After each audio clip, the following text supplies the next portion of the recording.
What's up? What's happening? Can you hear me? I hear you. I don't hear Chris. Yeah, we can't hear you, bro. Can't hear me?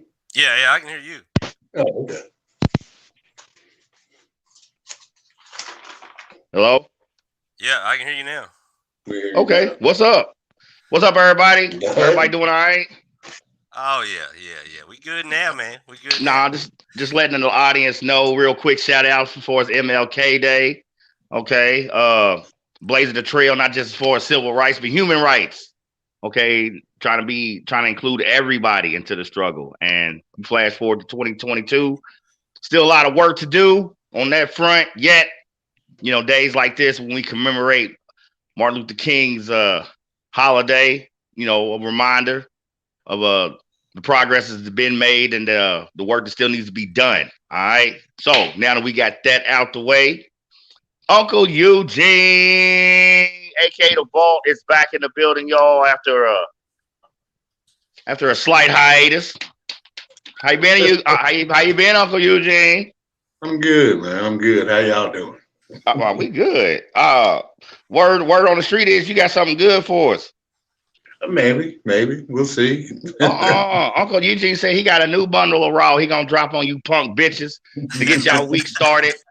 Because this is how we do it on Monday Night Mayhem. We try and get y'all week on a positive note. Got a look.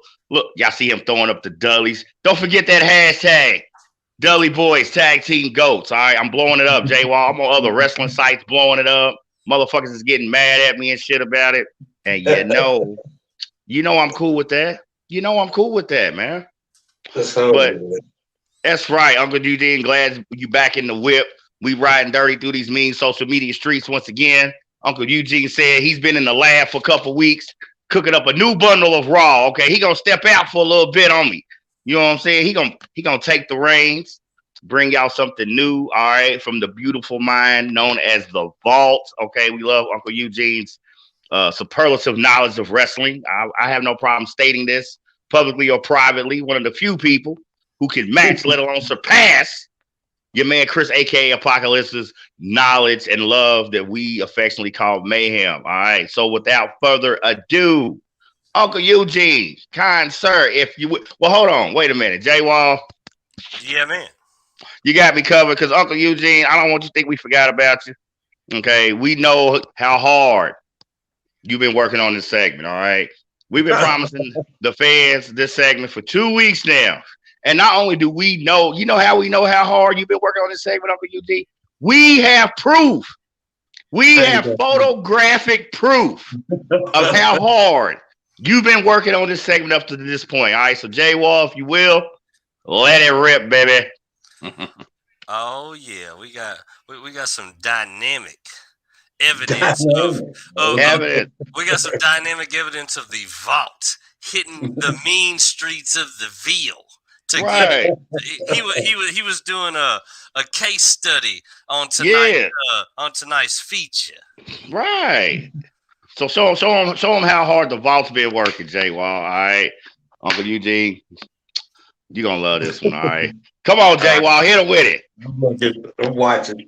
All right, hit him with it. We got the proof, baby. That is working hard. That's what we call over here at Monday Night Mayhem investigative journalism. Hey, these honeys had some knowledge I needed Oh, some knowledge that he needed. It's Look, all man, about this. It's all about this. it's all about. Oh, there it is. Look, y'all, Uncle Eugene's constantly working hard. We love the vault. Okay, had to poke a little fun at him because we was wanting this. You got we me. was You got me. we was trying to get this segment up and running 2 weeks ago. Some things happened, all right. But I'm telling y'all, I think this is gonna be a very pleasant surprise in regards to this portion of Monday Night Mayhem. Okay. Let's kick it off, man. Let's start this one, man, with Uncle Eugene's Lost and Found segment. Uncle Eugene, hit him with it. All right. What we're going to do? We're going to start out with a little known wrestler from this area. He's not from this area. He's from south of here. Let's call him Mexico. Okay. But he wrestled all around. He wrestled in the NWA. He wrestled in Japan. He wrestled in WWF. He and wrestled in Mexico, obviously too. We're talking about the one and only Mil Mascaras, which literally means 1,000 masks. Shit. He was born July 15th, 1942, so it makes him like 79 years old. In Mexico. Excuse me. You good, Uncle Eugene? What's that? I said, you good? I'm good. I'm good. All right, do your thing. His real name is Aaron Rodriguez Arellano. He is married. He has 2 brothers that wrestle. Okay. Dos Corrales. Dos Corrales. And Psychedelico. Psychedelico. Wow. Yeah, that's Mil Mascaras right there.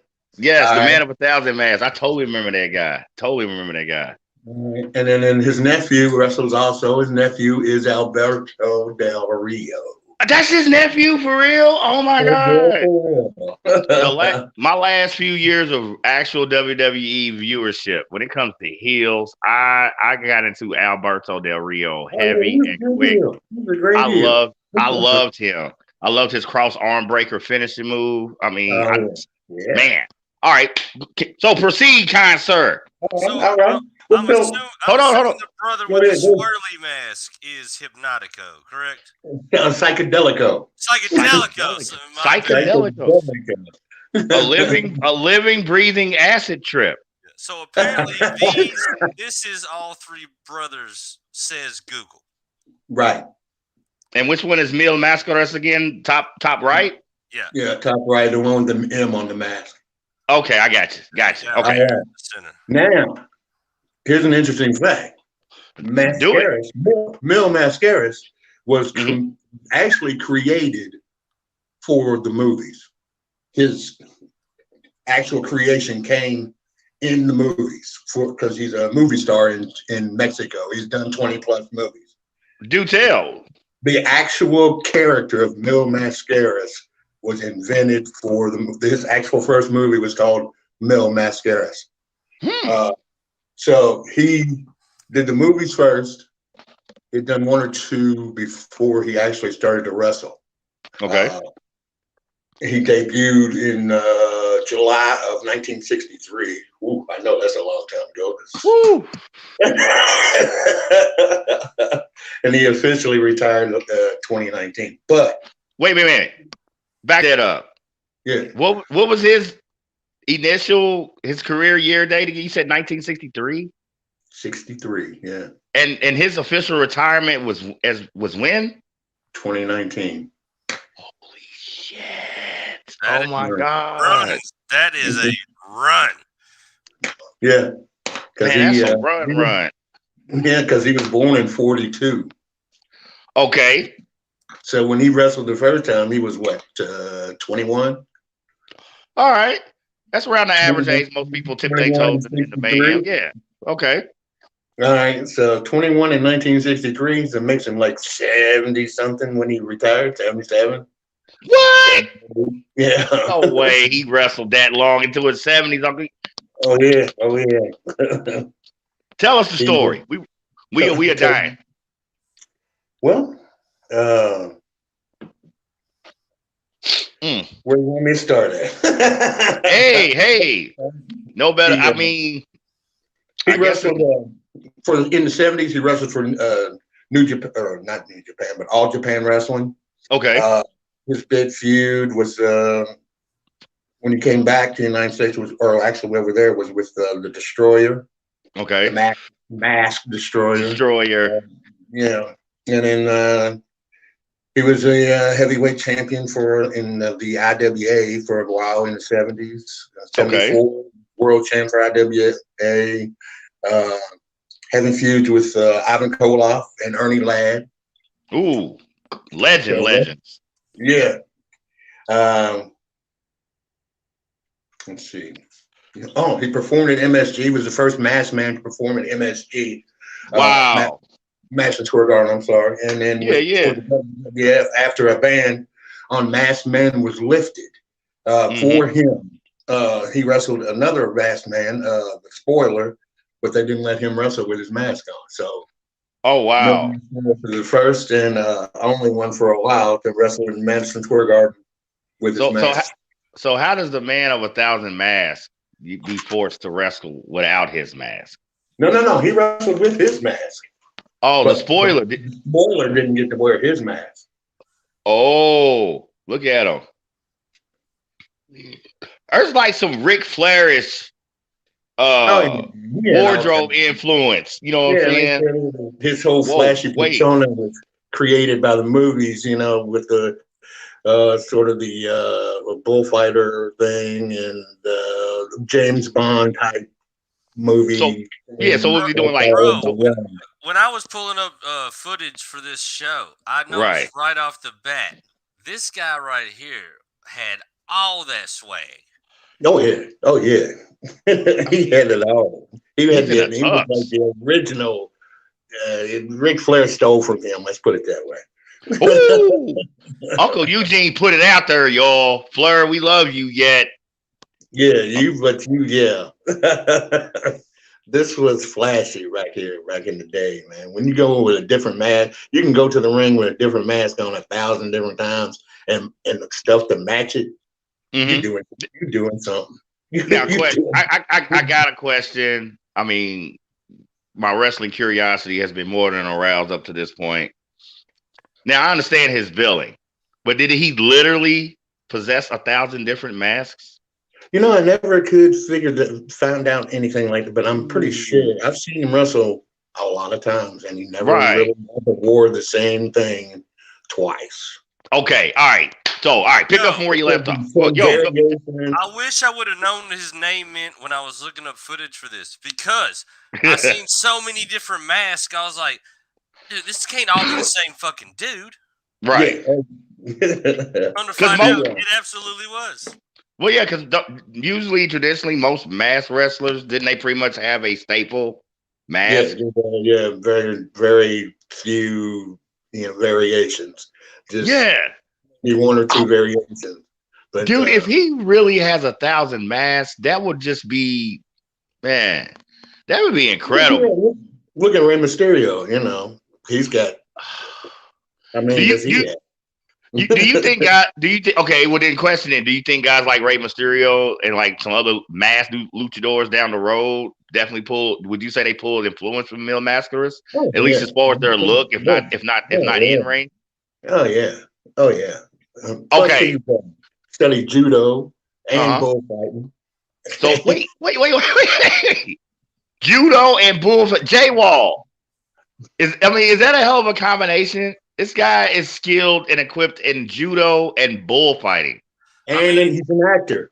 I feel like this guy was actually the real inspiration behind the Dos Equis commercials. He's really the most interesting man in the world. Right. I mean, bullfighter, judo expert, film star in Mexico. Look at that belt. Yeah, look at that mask. The whole ensemble, man. It's just everything. It's smooth. It's bold. It's bright. It's colorful. Definitely says. That's that Mil Mascara's James Bond bullshit crossover. Yeah, look at me. Okay.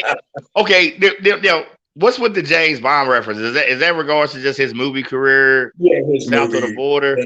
that type. That's the type of movies they made. He was the guy that came in and saved somebody, or Right. he was working for his country, or that kind of thing. So he's kind of a James Bond type character, but that's kind of weird. Because I just never got unmasked in the ring. Right. Like all that was other something I always hated when you were a fan of a really dope masked wrestler and they would have like this loser get unmasked type match. And then when they lost that match, because I thought it always took away from the mystique of whoever that guy was. There were guys like, I don't want to know. Like Mr. Wrestling #2, probably one of my first early masked wrestlers I was a fan of. Okay. When you talk about old Georgia Championship Wrestling #2, both of them. Yeah. It's funny that you said this Mil Mascaras guy, as far as his South of the Border acting career, in this James Bond action mode, because I just finally watched the new Bond last night. So there's a weird coincidence between that and you presenting this part of his story. So pardon my interruption. All right, please continue, because it's interesting. We've been waiting on this one. Go ahead. All right, let's see. Let me get back in my notes here.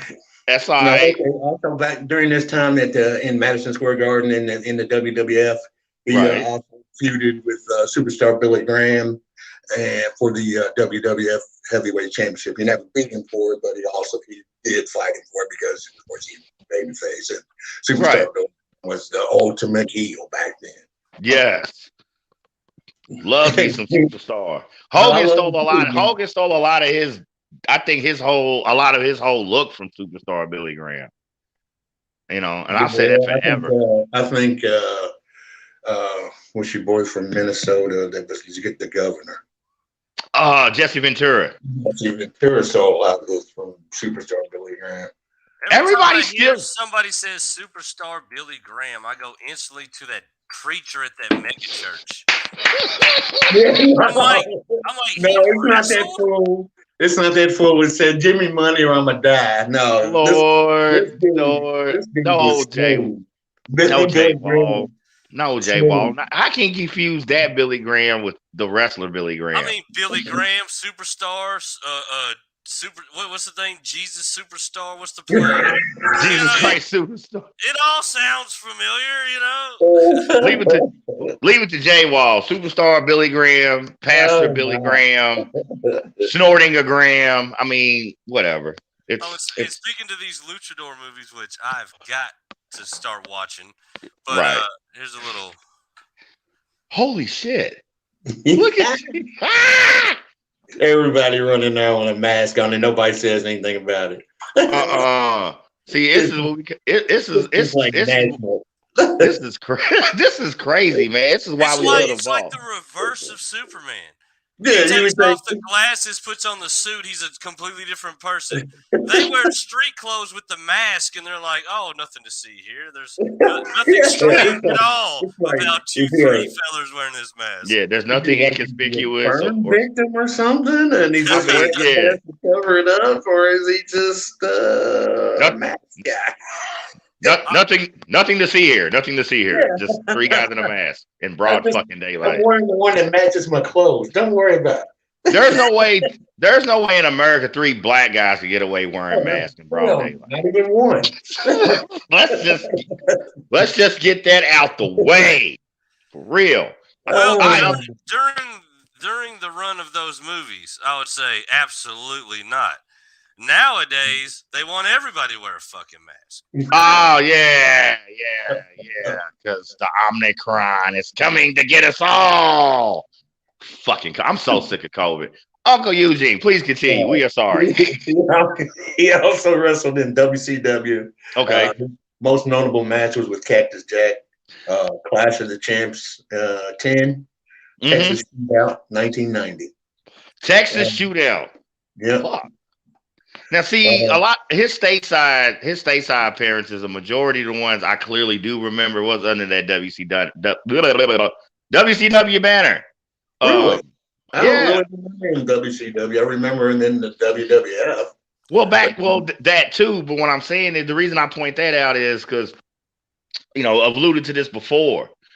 I've always felt WCW did a better job of showcasing international talent than the WWF did. Yeah. All right, Yeah. but even if it was they didn't want to bring him over with the WWF for some reason. Yeah, like I think about we talk about Mil Mascaras and then an early Rey Mysterio and early That's Chris exactly Benoit, early Eddie Guerrero. Rey Mysterio, Eddie Guerrero was at WCW first, correct? Right. Yeah. So you're right. WCW gave them the chance to make their name, and then obviously when fucking Rent Shim Sham saw value, now here his punk ass comes. Fucking rants, man! I swear. But yeah, I would just Rent Shim Sham. Rent Shim Sham, we fucking love you. Oh, yeah. Now take our fucking video down, you cocksucker. I know you took this episode down. Yup. If I ever see Vince, I'm telling him, hey, it's me and you, buddy. Me and you. There it is. J Wall's not playing. Vince.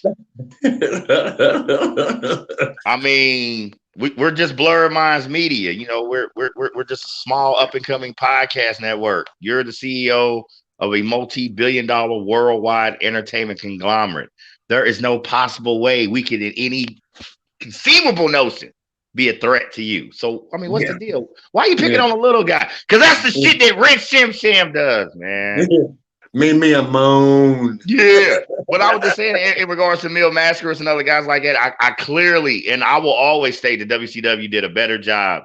Absolutely. I mean, now these were guys I knew and had been reading about, or had seen, home cassettes before. But when you talk about that big American stateside debut, WCW always beat WWF to the punch. When you talk about those international stars, you know what I'm saying? So, boom, go ahead, do your thing. What else you got for us? September 10th, 1991, at the age of 49, he won his... Wait. 49. Yeah. And when was this again? 91. Whoa. What happened? There you are. This dude is a fucking immortal, and I know it. I mean, this guy has got to be bathing in the fountain of youth. He found it, all right?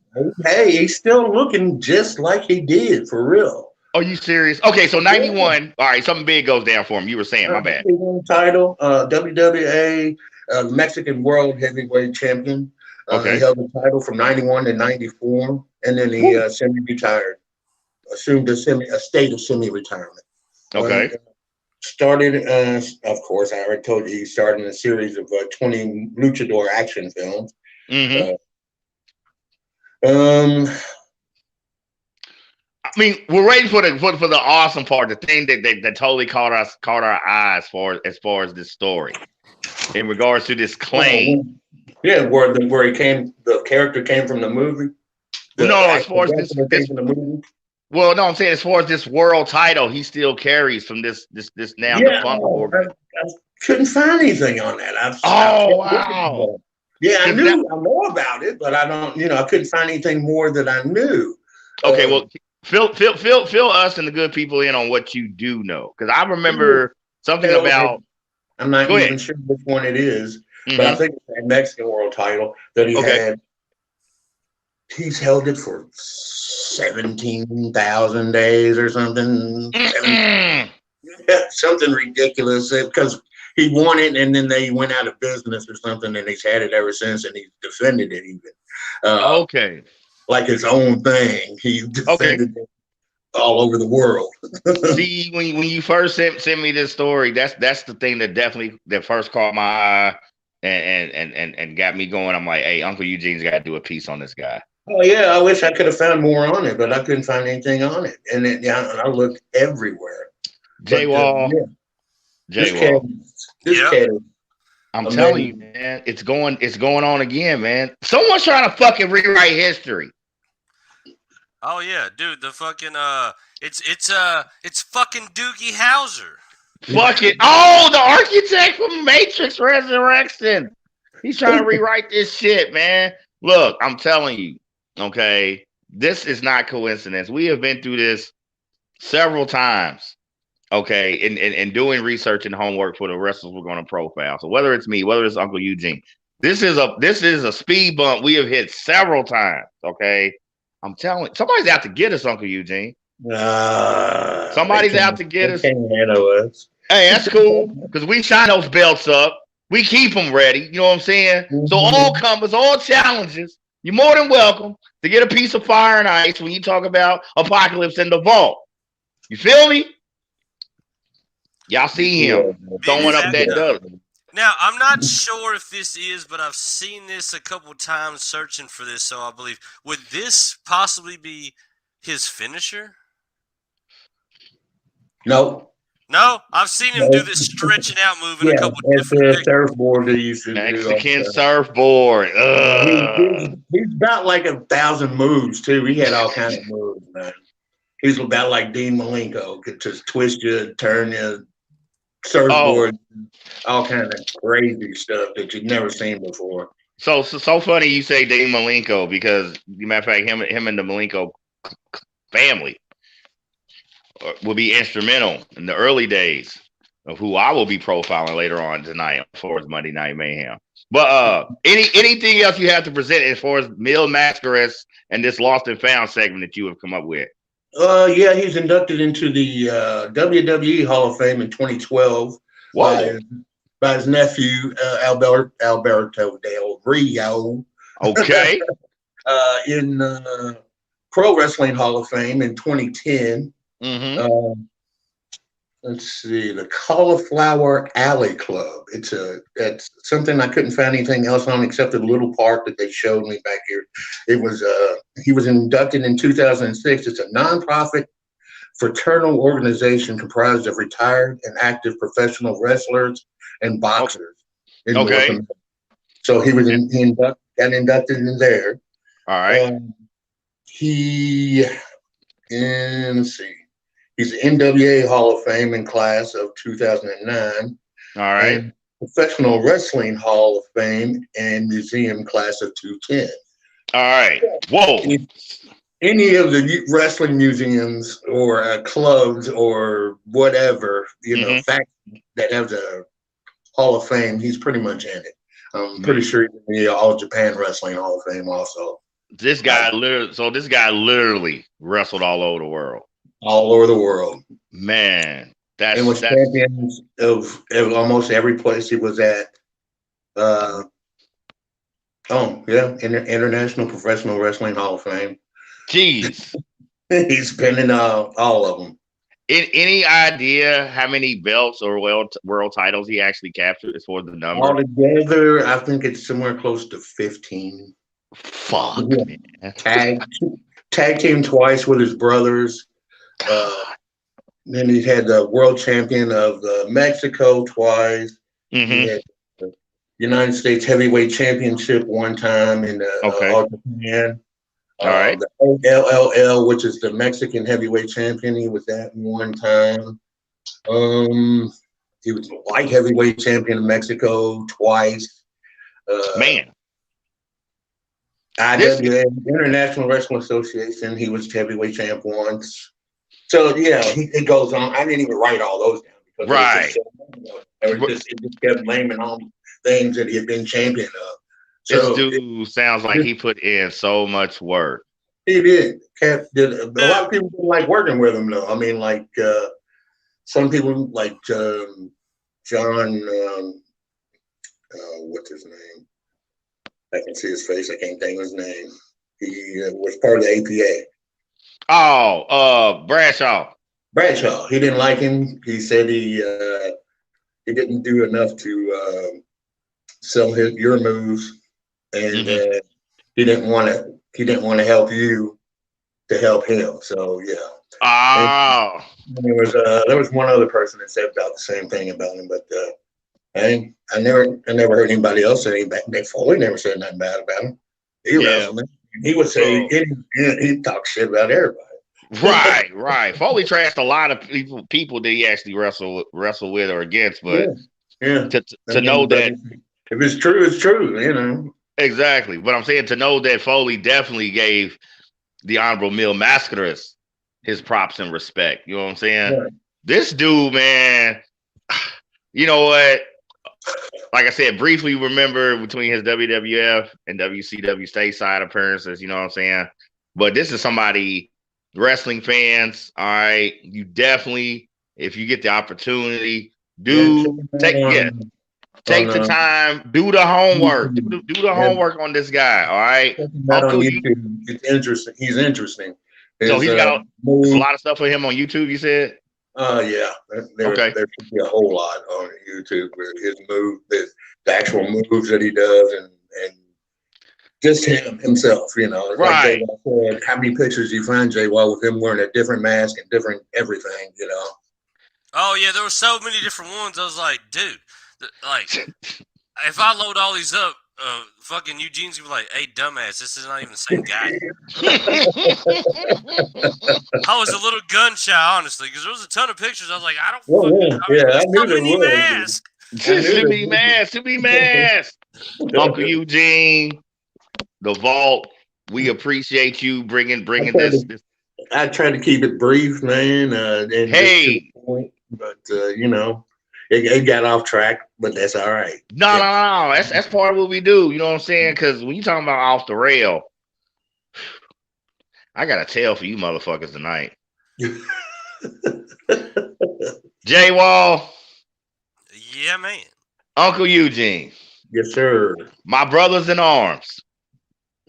I have a tale of what I would like to call. Now, Jay Wall, y'all both familiar with one of my catchphrases, the manipulation of physics.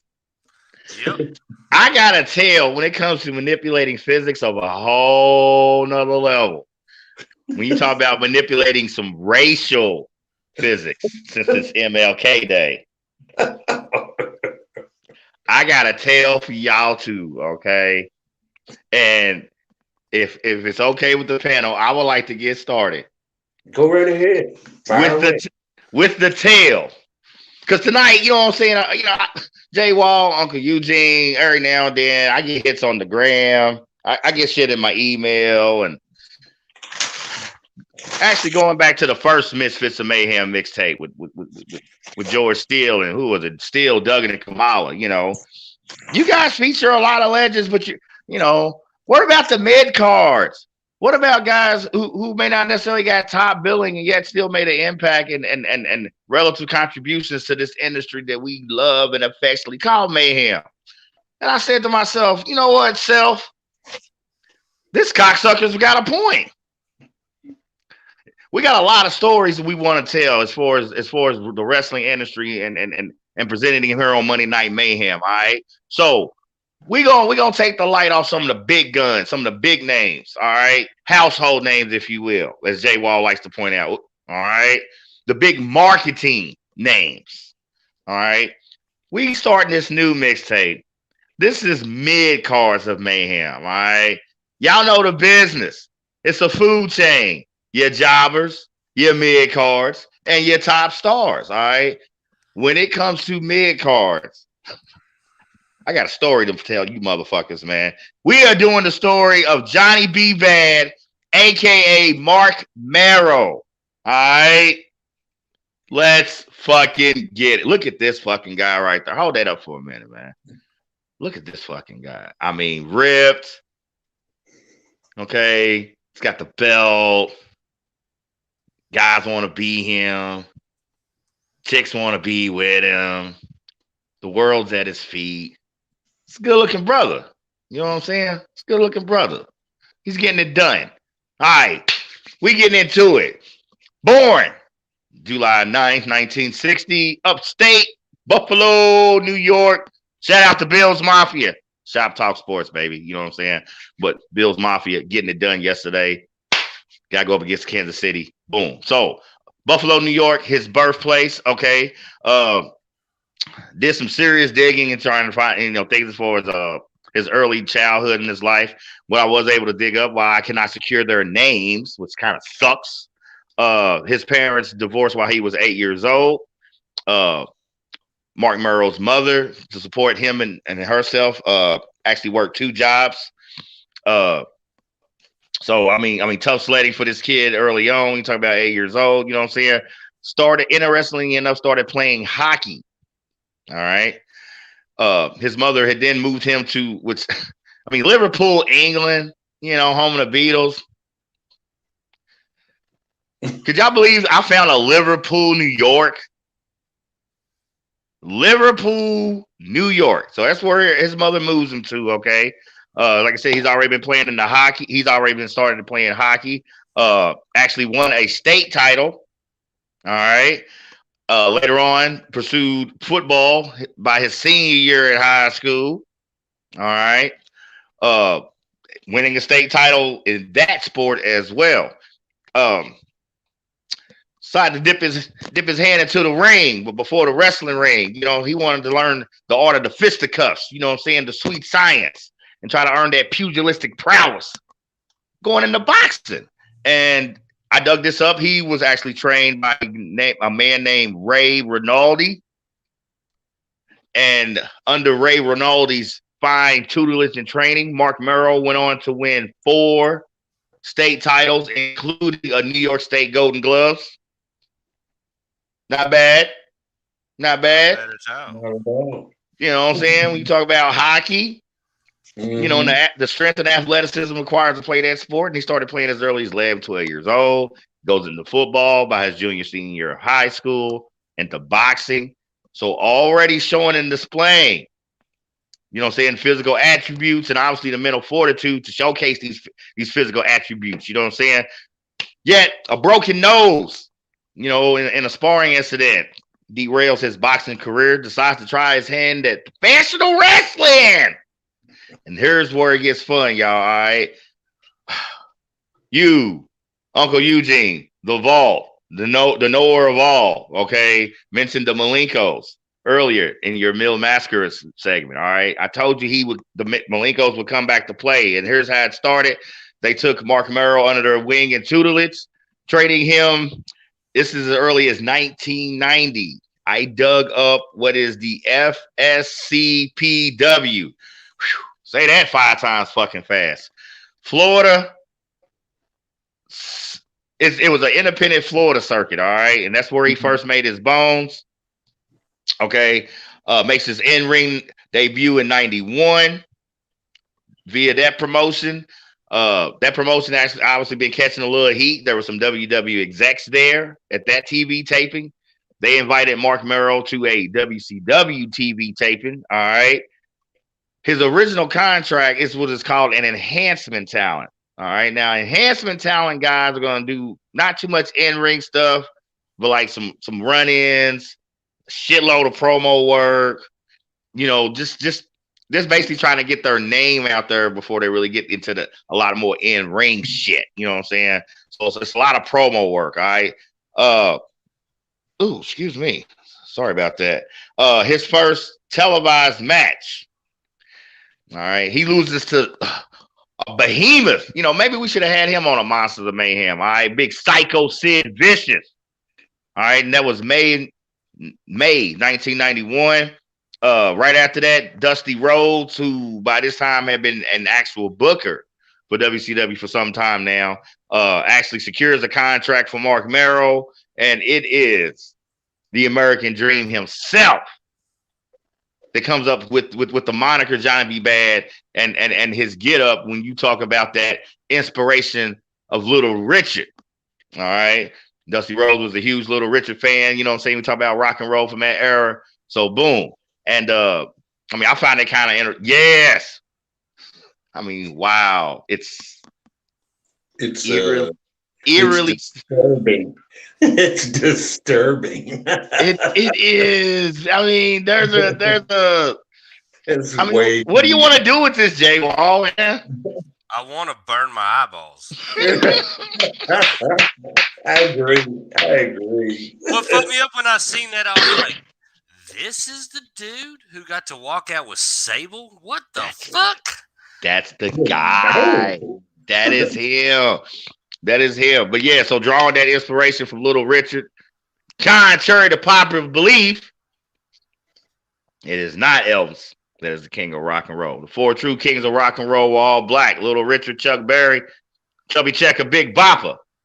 And since you already had the Honky Tonk Man as an Elvis-inspired character running around, you know what I'm saying? Dusty Rhodes pulled another throwback move, reaches way back in the time capsule. Little Richard, drawing on that inspiration for the Johnny B. Bad character, okay? Comes in with a lot of heat initially as a heel, which I thought was fitting since I noticed in the 80s and 90s, a lot of your more flamboyant characters were originally cast as heels. When you talk about somebody like Rick Rude, you talk about a guy like Mark Merrow, down the line, of course, down the line, obviously Goldust, Adrian Adonis, Adrian Street. Yeah. We can keep going. See, that's too much homework for them. See, Uncle Eugene, that's too much homework for them. You know what I'm saying? They don't. See, once we went past Goldust, they start scratching their head. And who the fuck are these guys? So anyway, and so with his heel turn intro, also, all right, he was Teddy Long. Teddy Long himself, all right, was assigned to handle Johnny B. Bad, all right, initially. Makes his pay-per-view debut. All right. June 1st, 1991, one of the staple WCW pay-per-views, Great American Bash. Okay. Loses his match to the Yellow Dog. Now, I'm seeing this. I'm going through all files in my head eternally. I'm like, who the fuck is the Yellow Dog? Like, I don't remember. No, close. Digging it up, okay. Yellow Dog is who is actually Flying Brian Pillman, okay. I don't. Obviously, with the mask, I had no idea that was him. Then, you know what I'm saying? So that was against Flying Brian Pillman, Great American Bash pay-per-view, June 1st, 91. Okay. This is where he starts one of his signatures as far as a post-match celebration. Whenever he secured a win, you know, another tie into his flamboyancy, he would actually put lip stickers on the cheeks of their opponent as they lay there. So I'm just, I mean, I don't even know how to take it. Like, I don't. I mean, I know how to take the check, because I'm getting paid to do this shit, you know. But just man to man, I'm feeling some kind of way. Some fucking kind of way. I gotta let this guy put lip stickers on my cheek, man, after he beats me. Like, what the fuck? That's just. Go ahead, J Wall. I can hear it. I can hear your hamster wheel turning now. I mean, honestly, I was thinking, like, damn. If they would have booked him with Billy Gunn, that would have been in heaven. Ooh, man. Can you imagine Mark Merrow? Well, no, I mean, he's Johnny B. Bad right now, but him and Billy Gunn as a tag team.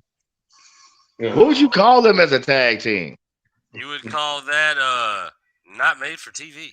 Not made for TV. That's what I'm saying, bro. So with the posting of the lip stickers on the cheeks of his opponents, definitely, while flamboyant and some may say feminine, you know what I'm saying? It's kind of a mind fuck when you're talking about a psychological taunt, you know what I'm saying, as far as your opponent, whether you like it or not, you know, it was catching on and it worked, all right?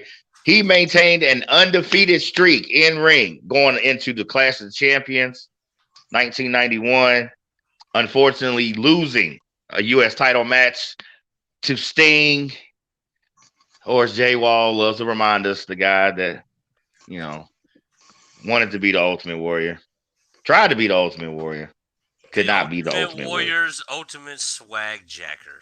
Swag jacker. See, jacker. I don't even know how to take that, but okay. All right. You flash forward to December that same year, 1991. He is in a beef, okay, with the Diamond Club, which is Jay Wall, man. When I did this homework, I totally forgot about it. Now, of course, DDP, that's one thing. You're talking about an early WCW staple, you know what I'm saying? I mean, and what he went on down the line to do for his career. But it's this Diamond Stud guy that I wasn't I'm like, I don't necessarily remember this guy. So I had to do some clicking and some swiping. And the Diamond Stud, DDD's partner at this time, is is the one and only, and just one of our favorites here at Monday Night Mayhem. Scott Hall, aka motherfucking Razor Ramon. But you know what? Bro, fucking Razor. I mean, bro, you the super spreader. He's the reason we got Omicron now. Fuck, man. You can't be flicking toothpicks to spit in your mouth in a COVID era. Okay, so yeah. So, but I'm saying to find out this Diamond Stud, DDP's partner with Scott Hall back in the day, it's like, man, the way things kind of come full circle. You know what I'm saying?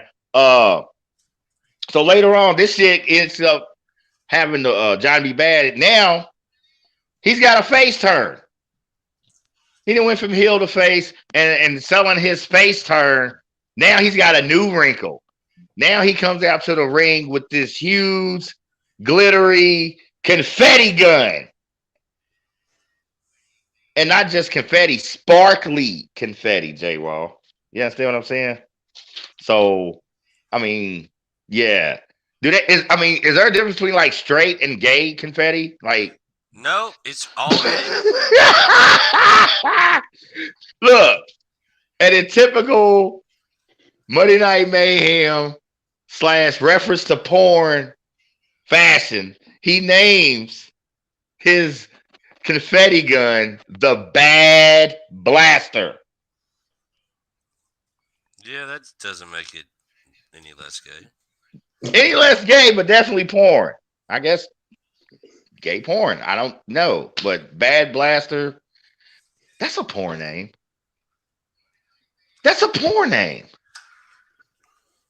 It's gotta be, but damn, the feather boa,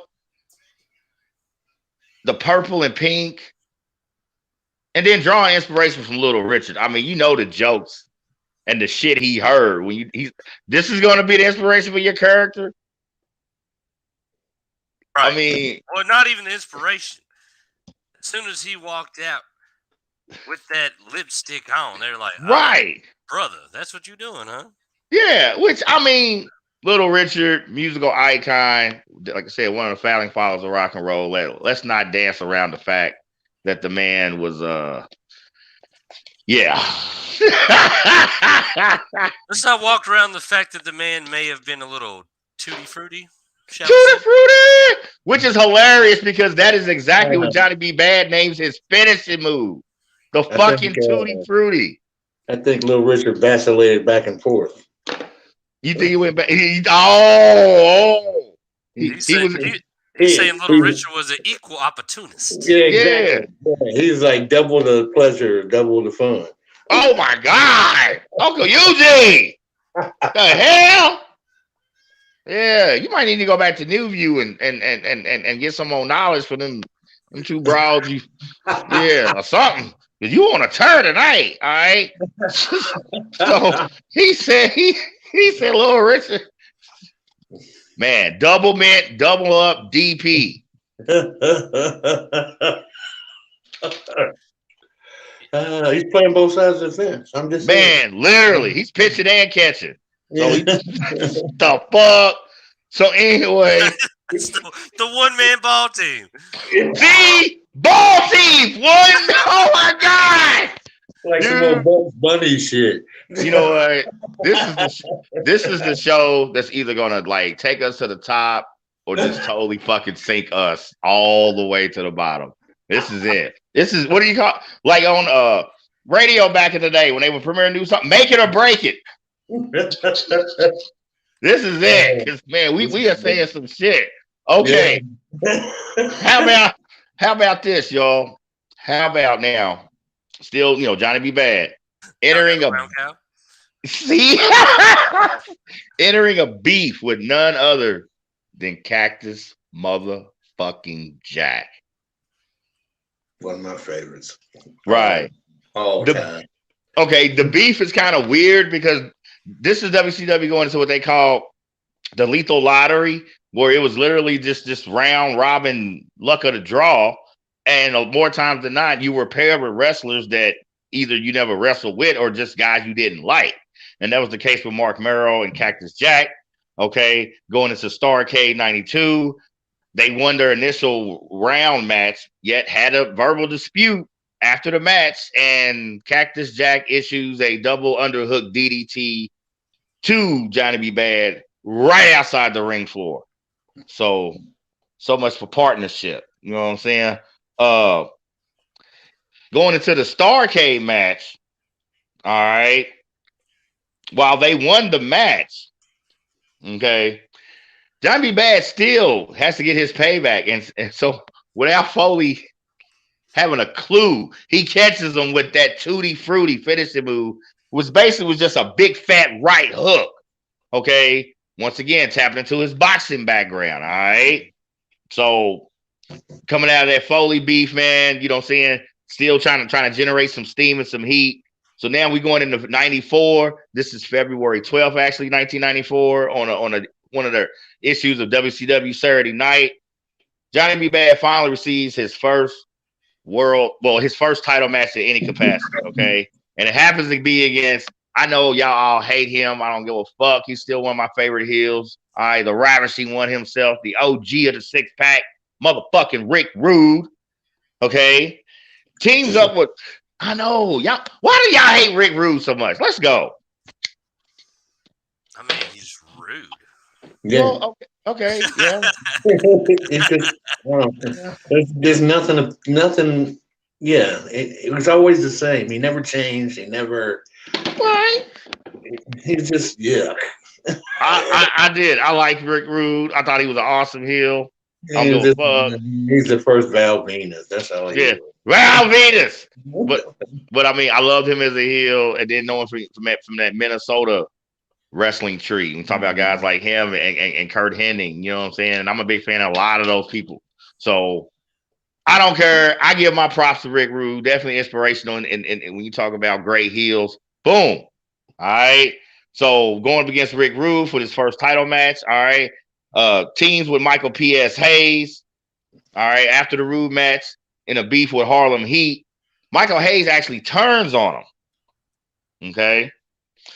And the culmination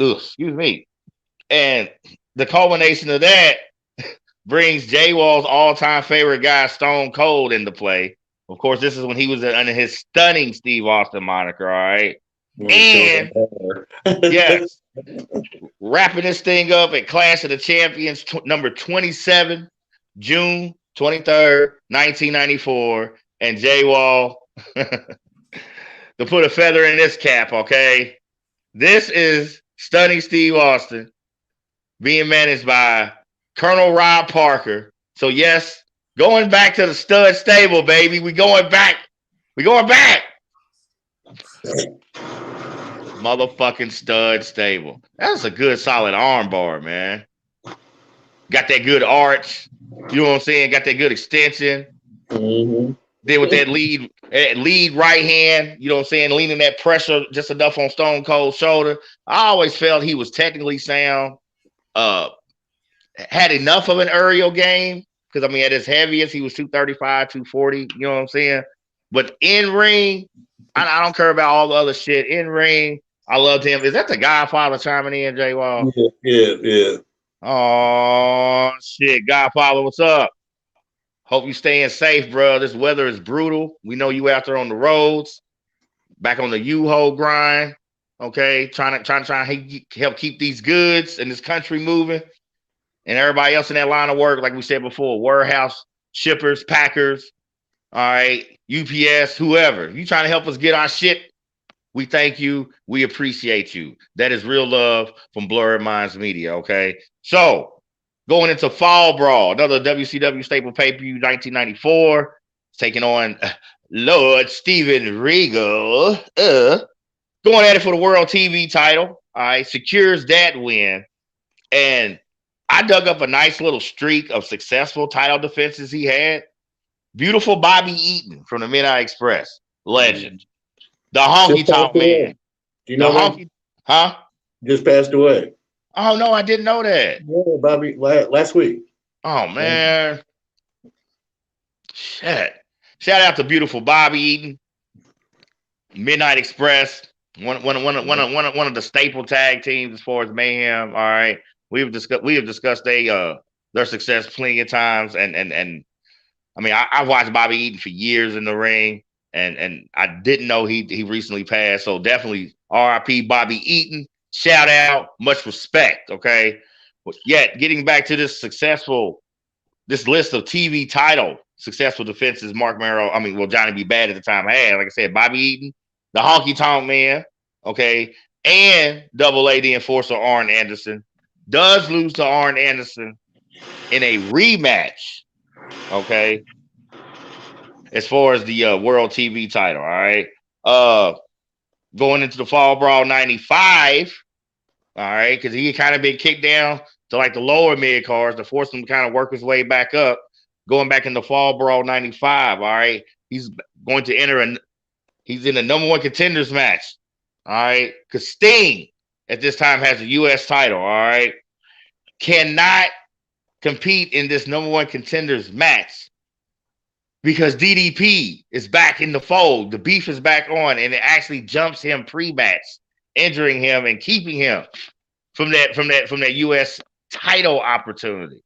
You know, pretty sure that thing was scripted, yet to suffer a real life injury and not be able to compete in the match, man. Just kind of a raw deal. You know what I'm saying? He does take care of DDP. And it is still that same year, 1995, another great WCW pay-per-view yearly, Halloween Havoc, okay? And this is Halloween Havoc 95, taking out DDP, regaining the World TV title, all right? Similar to the WWF a few years later, when you're talking about coming up with new pay-per-view concepts. They came up with King of the Ring, In Your House, a few others, all right?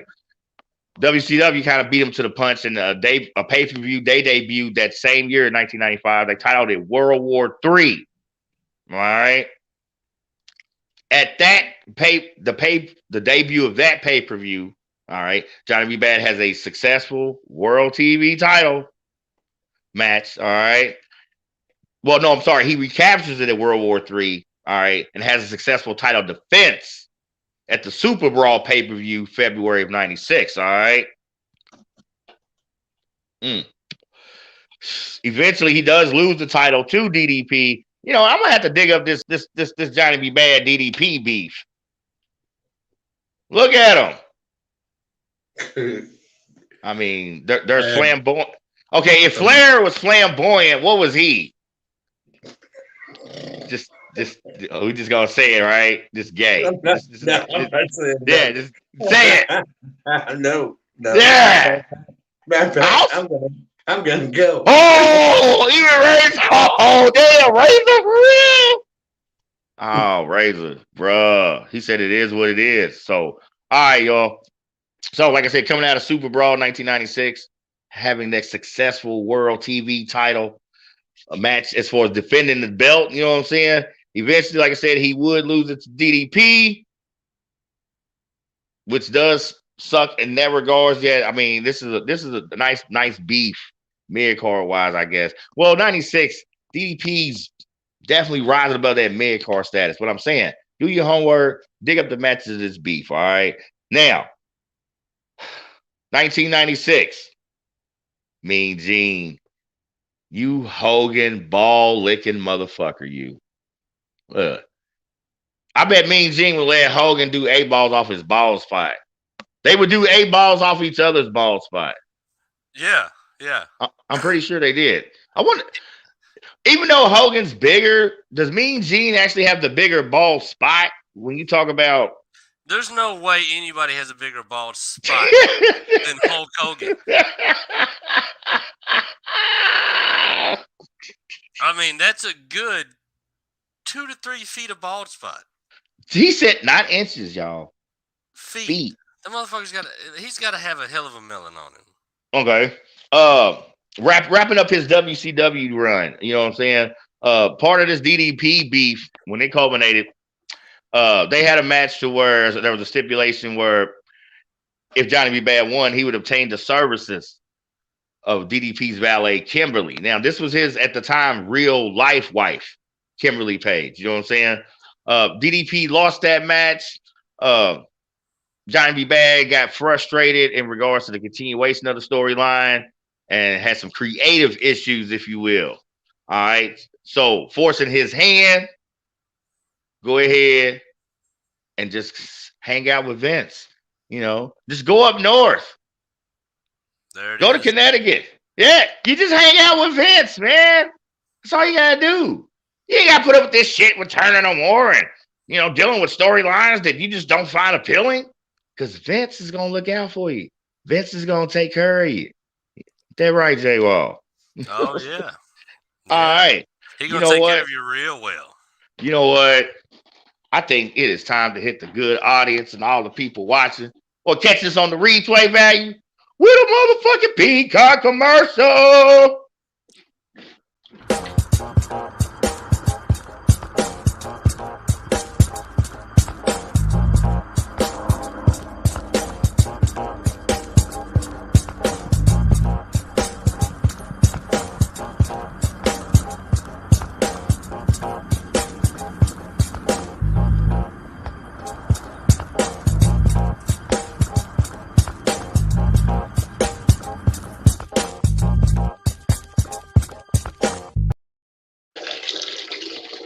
What's good, y'all? Your man Chris, aka Apocalypse, representing Blurred Minds Media, here to remind any and everyone who is listening, who is under the sound of my voice, okay? Please, if you get a chance, check out Adrian Richardson and his original Peacock shoe line collection, y'all. Various sizes, colors, assortment of styles. This is Peacock collection, genuine. 100% Italian leather. All right, Italian leather, y'all. It's fine quality leather. 100% Italian leather, matched with the finest and highest quality of suede. All right, leather and suede together.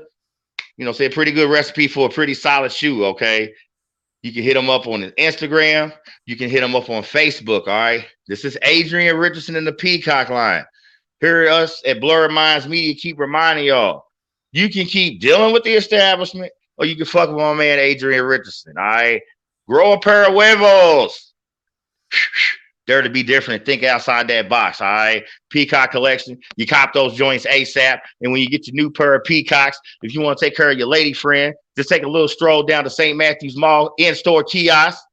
Check out our good friend, all right, and my sis Rochelle Richardson, Shell Chic and Unique Jewelry and Beauty Supplies. Okay, ladies, or even for those effeminate males. See, J Wall, maybe he should have got some of his wardrobe from Shell. You know, it would have saved him some money, and he would have looked just as flashy. Just as flashy. Look, y'all, I'm telling y'all, contrary to popular belief, it's cool to be stylish and safe. All right, check out Shell Chic and Unique. I'm sorry. Jewelry and beauty supplies in store, kiosk, St. Matthew's Mall, or if you're following us, anybody on Blurred Minds Media, all right, you can hit her on the page.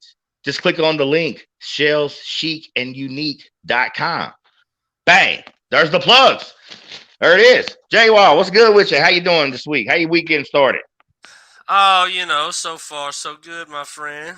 Everything seems to be everything. Now, we're going to get into the big push, all right? We talk about Johnny B. Bad entering the WWF 96 to 99. Now, there's a little problem. Because Vince McMahon wants Johnny B. Bad. And while he can get the guy who is playing Johnny B. Bad, he can't get Johnny B. Bad. Because WCW owns the copyrights to the name. And therefore with the name, all right, a change in character dynamic has to be played now, all right? You know what I'm saying? So they kind of repackaged him as the wild man, Mark Merrill. All right, because the Johnny B. Bad thing's just not going to work. trying to have that portrayal of that character, but you can't have the name to sell the character. Thanks to WCW still owning the right to the Johnny B. Bad name. Anyway, he debuts. Now, J-Wall, check this out for an actual debut. How about his debut being at WrestleMania itself? Not a bad look coming in the gate. The biggest stage. Everybody know what WrestleMania is. Everybody knows what it is. I know people that couldn't tell you about the most mainstream of wrestlers, and they know what the hell WrestleMania is. Exactly. And this man debuts at WrestleMania 12, March 31st, 1996, okay? His wife, Rena Merrill, more popularly known to a lot of wrestling fans and drooling nerd boys who jerk off nonstop, okay, as Sable, all right? She was in this weird storyline with Triple H. Long story short, he debuted. Yeah, that's a real good shot of them together too, man. That's definitely one. The funny thing is, I got introduced to his character in WWF coming out with Sable. My first introduction to him was like, he is the fucking man. So you weren't familiar with him as far as Johnny B. Bad and his WCW days? I had no clue that the guy running with Sable. I had no inkling of any of this at the time that I got introduced to this guy. That's what's up. Okay, so like I said, does a really cool run-in / rescue at WrestleMania 12 of 96. Has his first in-ring match, of course, the following night on Raw. All right. Starts his Wild Man Mark Merrill moniker. This is April 15th, that same year, 1996, on a following Raw. Also, simultaneously, while he starts his Wild Man persona, Sable now it's full bore, J Wall. She's all in. You know what I'm saying? Now, keep in mind. And we, at that time, especially in my life, because I was definitely a young man, I was fully grateful for her going full bore.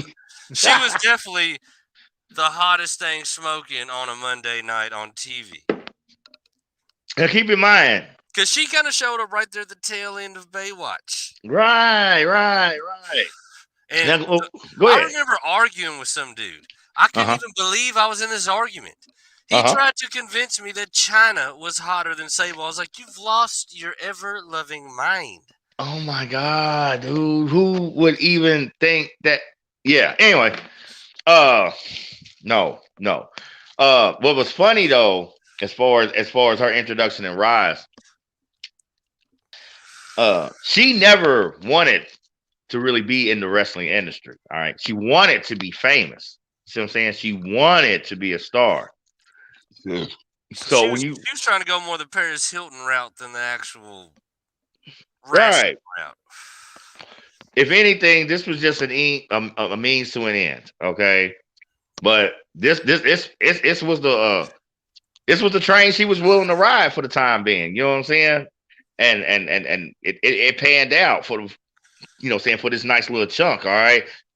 This is when she starts going into her dominatrix thing, you know what I'm saying, with the black leather and coming out with the whip and the fucking 14 feet fucking stiletto dominatrix here. You know what I'm talking about, J Wall. You know what I'm saying? Some straight 50 Shades of Grey shit. She came out kind of looking like a sexier version of Trinity from the Matrix.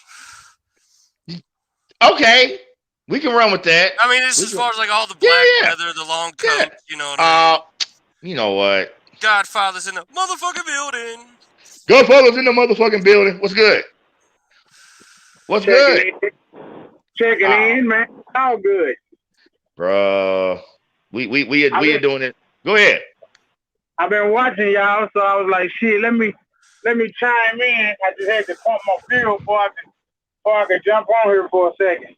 And that's impeccable timing. You came in at the very sexiest part of the whole show. We talked Hell yeah. You came right in on Sable. Right in on Sable. The queen of wrestling hookers. The queen of wrestling. I found a podcast. I found a section of a podcast where Jim Cornette's talking about Sable. Oh my Lord. He calls okay, in a nutshell, said that she's a new level of whore, even by today's standards. The way she got down back then. Hey, I can see it written all over. Well, like I said, man, she never really wanted to be a wrestler. Okay, she wanted to be famous. She wanted to be a star. You know what I'm saying? This is somebody who eventually did a Playboy spread down the road. You know what I'm saying? Yeah. So this was, like I said, this was just a means to an end. You know what I'm saying? And it's funny because go ahead. That hidden porn tape ain't came out yet. Man, I know it. Man, she's got to have something out there, bro. Vince McMahon and Vince Russo, when they first called Mero and Sable up, you know what I'm saying?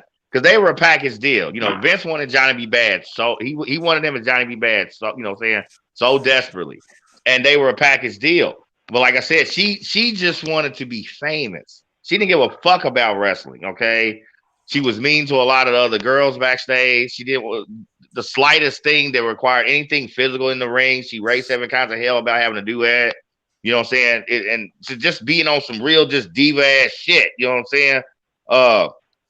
So like I said, that's when she starts wearing the all black, like J-Wall said, a hotter, blind, bustier version of Trinity. That's Sable. You know what I'm saying? Gets in a nice beef with Triple H for a good portion of 96. Starting at the pay-per-view in your house. This is in your house number 8. Going back and forth. He eventually loses to J-Wall's guy again. Keeps popping up. Stone Cold Steve Austin. By this time, he's in the WWF. All right. When Stone Cold won the King of the Ring tournament that year, okay, he beats Mark Merrow in the semifinals on the way to winning King of the Ring 96. All right. You know what I'm saying? Mark Merrow has a big beef with Goldust a good portion of the summer. Culminates in a big SummerSlam match, SummerSlam 96. He does lose that match, however. You know what I'm saying? Which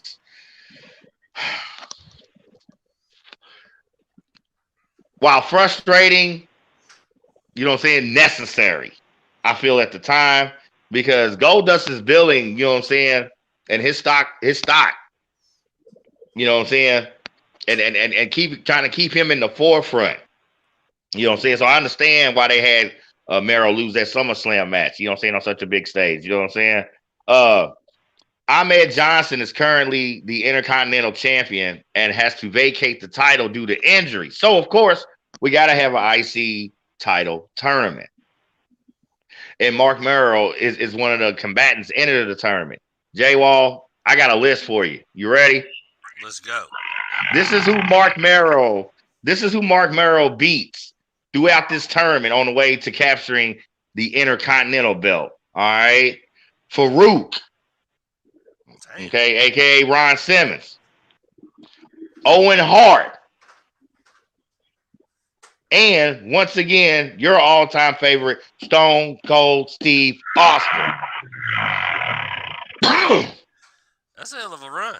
Now, this is what I'm saying. Between his WCW run and his WWF run up to this point, in some big matches with some big names, people who would go on to be not just superstars, legends, and yet having to deal with that script, and the script requiring him to constantly fall short. You know what I'm saying? The IC title match itself, he wins on Raw, September 23rd, 1996. All right. He has one successful IC title defense match. All right.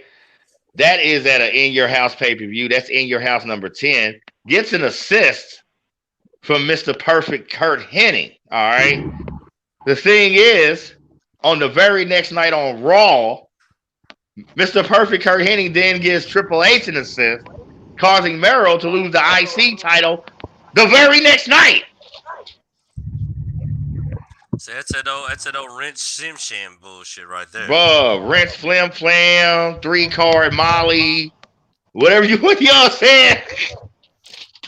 For real, dude, just fleecing a man down. You know, and it's a little frustrating because, like I said, I mean, whether you like his character or not, I felt in ring, man. This guy can perform. This guy can move.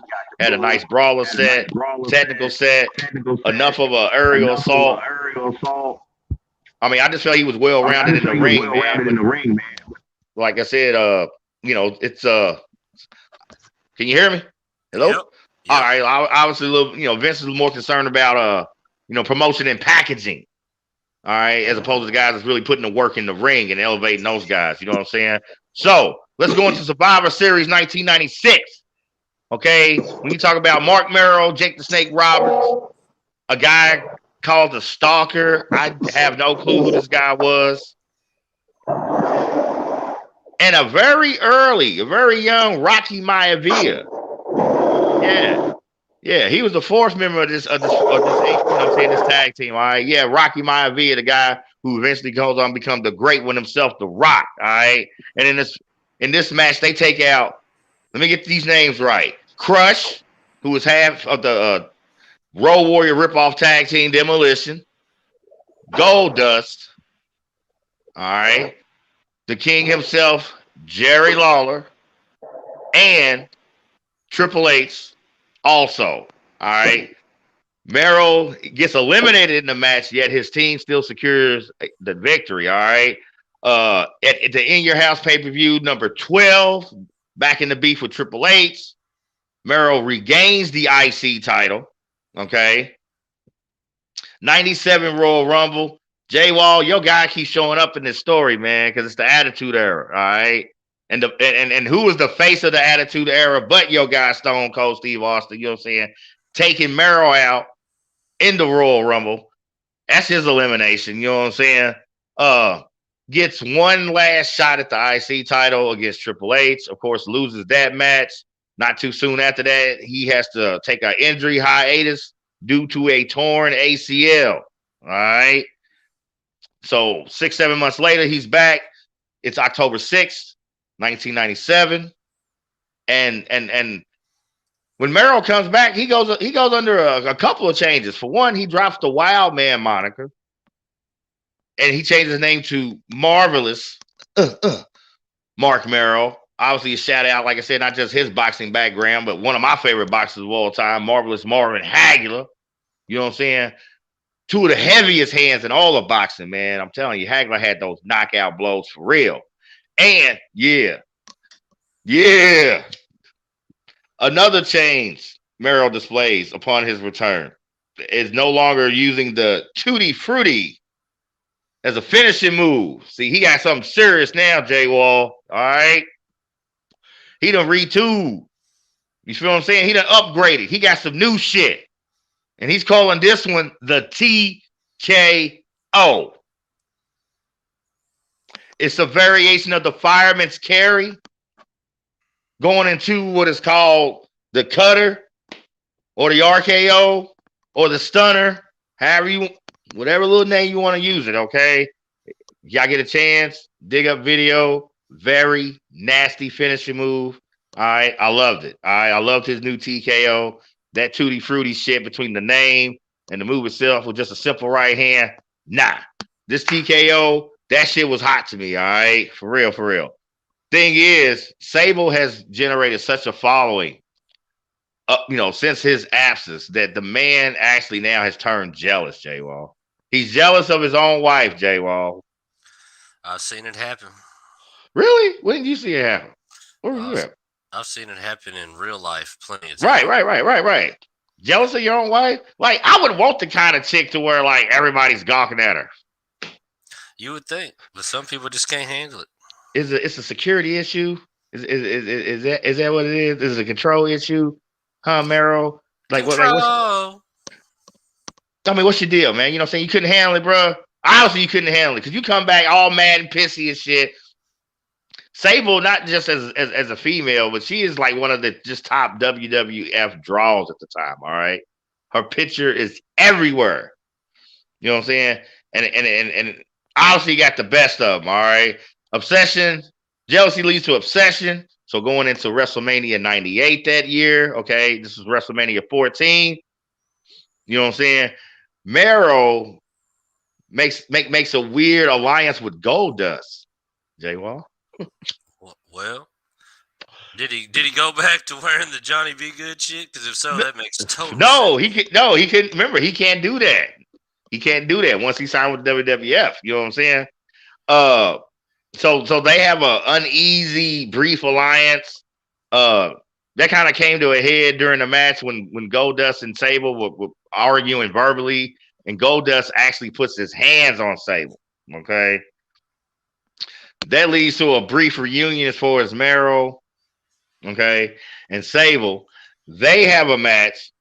Okay, to where he's trying to like win her back, and he's showing all this remorse, and you know he's gonna lay down and let Sable pin him to show just how submissive and whatever he can be. And last minute he gets her in an inside cradle roll up for a quick 1-2-3 victory. All right, kind of cheesy, kind of lame. I've never been a fan of male versus female matches anyway. You know, you can't really sell like some guy power bombing or doing a neck breaker on it. You know what I'm saying? It's for shits and giggles, and I get it. But it's way more emphasis on the entertainment value as opposed to the competitive value. You know what I'm saying? And so that was a really trash throwaway match. You go into Over the Edge pay-per-view 1998. Okay, that is the pay-per-view that I am referencing where this debacle of a match took place. All right. After that, man, it's career downhill from there. Here's some really bad losses he took. All right. How about Jeff Jarrett? All right. How about Steve Blackman? You remember him? Yeah, the dude that was like a fake Seagal. Right. And it got so bad, once again, due to injury, you know, and the Intercontinental Belt being vacated. A tournament has to be held. How about losing a qualifying match for the tournament, all right, to the king of porn as far as Monday Night Mayhem's Val Venus? Yeah, that's when you know it's over. Oh no, Jay Wall. There's more to it being over. Can you believe that? Oh, I didn't know it got lower than Val Venus. Well, as far as his WWF career ending, there's more to it. Not only when he gets his release, he actually has 3 years remaining on his contract. I did some more digging, Jay Wall. Okay. I did some more homework on this particular notion right here. We have discussed wrestling and finances before on this platform, yes? Yep. As far as not just the WWF, professional wrestling, can you believe that Mark Merrill's is the first true guaranteed contract? Damn. Wait, there's more. When he does leave the WWF, I did mention he still had 3 years remaining on his contract, yes? Yep. And for each year, those 3 years, his annual salary was $350,000. Do the math. This man left $1,050,000 on the table. That just don't seem right. Right? That doesn't seem. Go on, JD, chime in, bro. That's what it was. It seemed like he lost his damn mind. I mean, the first guaranteed contract, not in the WWF, in the history of Stateside Federation. This is it. You, King of the Mid-Cards, you, Johnny B. Bad, you, Mark Merrill, has secured the first guaranteed contract. Guaranteed money from Vince, the guy that don't guarantee shit. The only thing Vince is going to guarantee you is he going to put you through some shit Okay, he gonna try you on some shit, but to guarantee $350,000 annually, and you leave with 3 years remaining on that contract, and the math, ladies and gentlemen, once again, is exactly $1,050,000. Yeah, for that amount of bread on the table, he should have fought Val Venus's ass every goddamn night.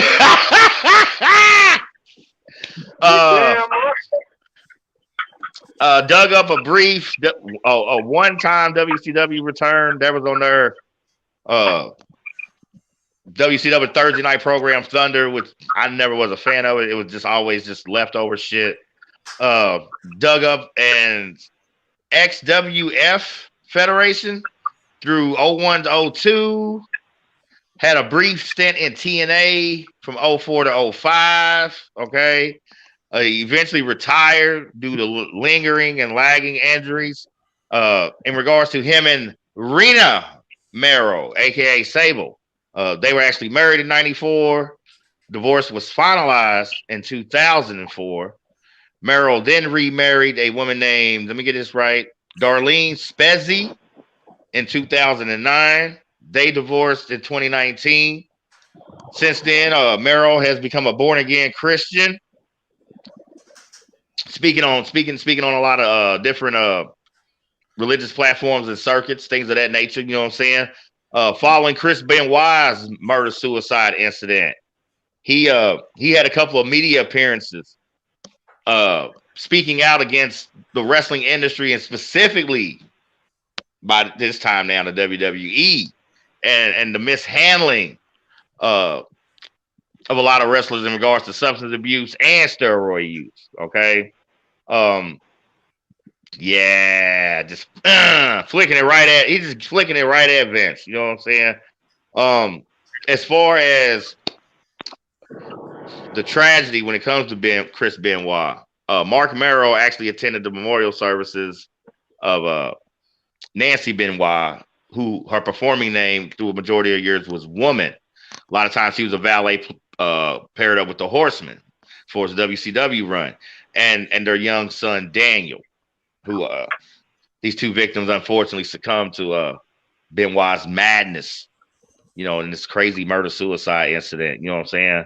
On a brighter note, okay, after that, he went on a community outreach in regards to discussing bullying and, once again, you know, warning kids of the dangers and pitfalls of drugs, alcohol abuse, and steroid use. Okay, Mero himself, through a book he published. J-War, I dug up this book. Okay, it was published November 2014, and the name of the book is and the name of the book is called. No, I'm sorry, it was published December 6, 2010. The name of the book is called, oh my God, How to Be the Happiest Person on the Planet.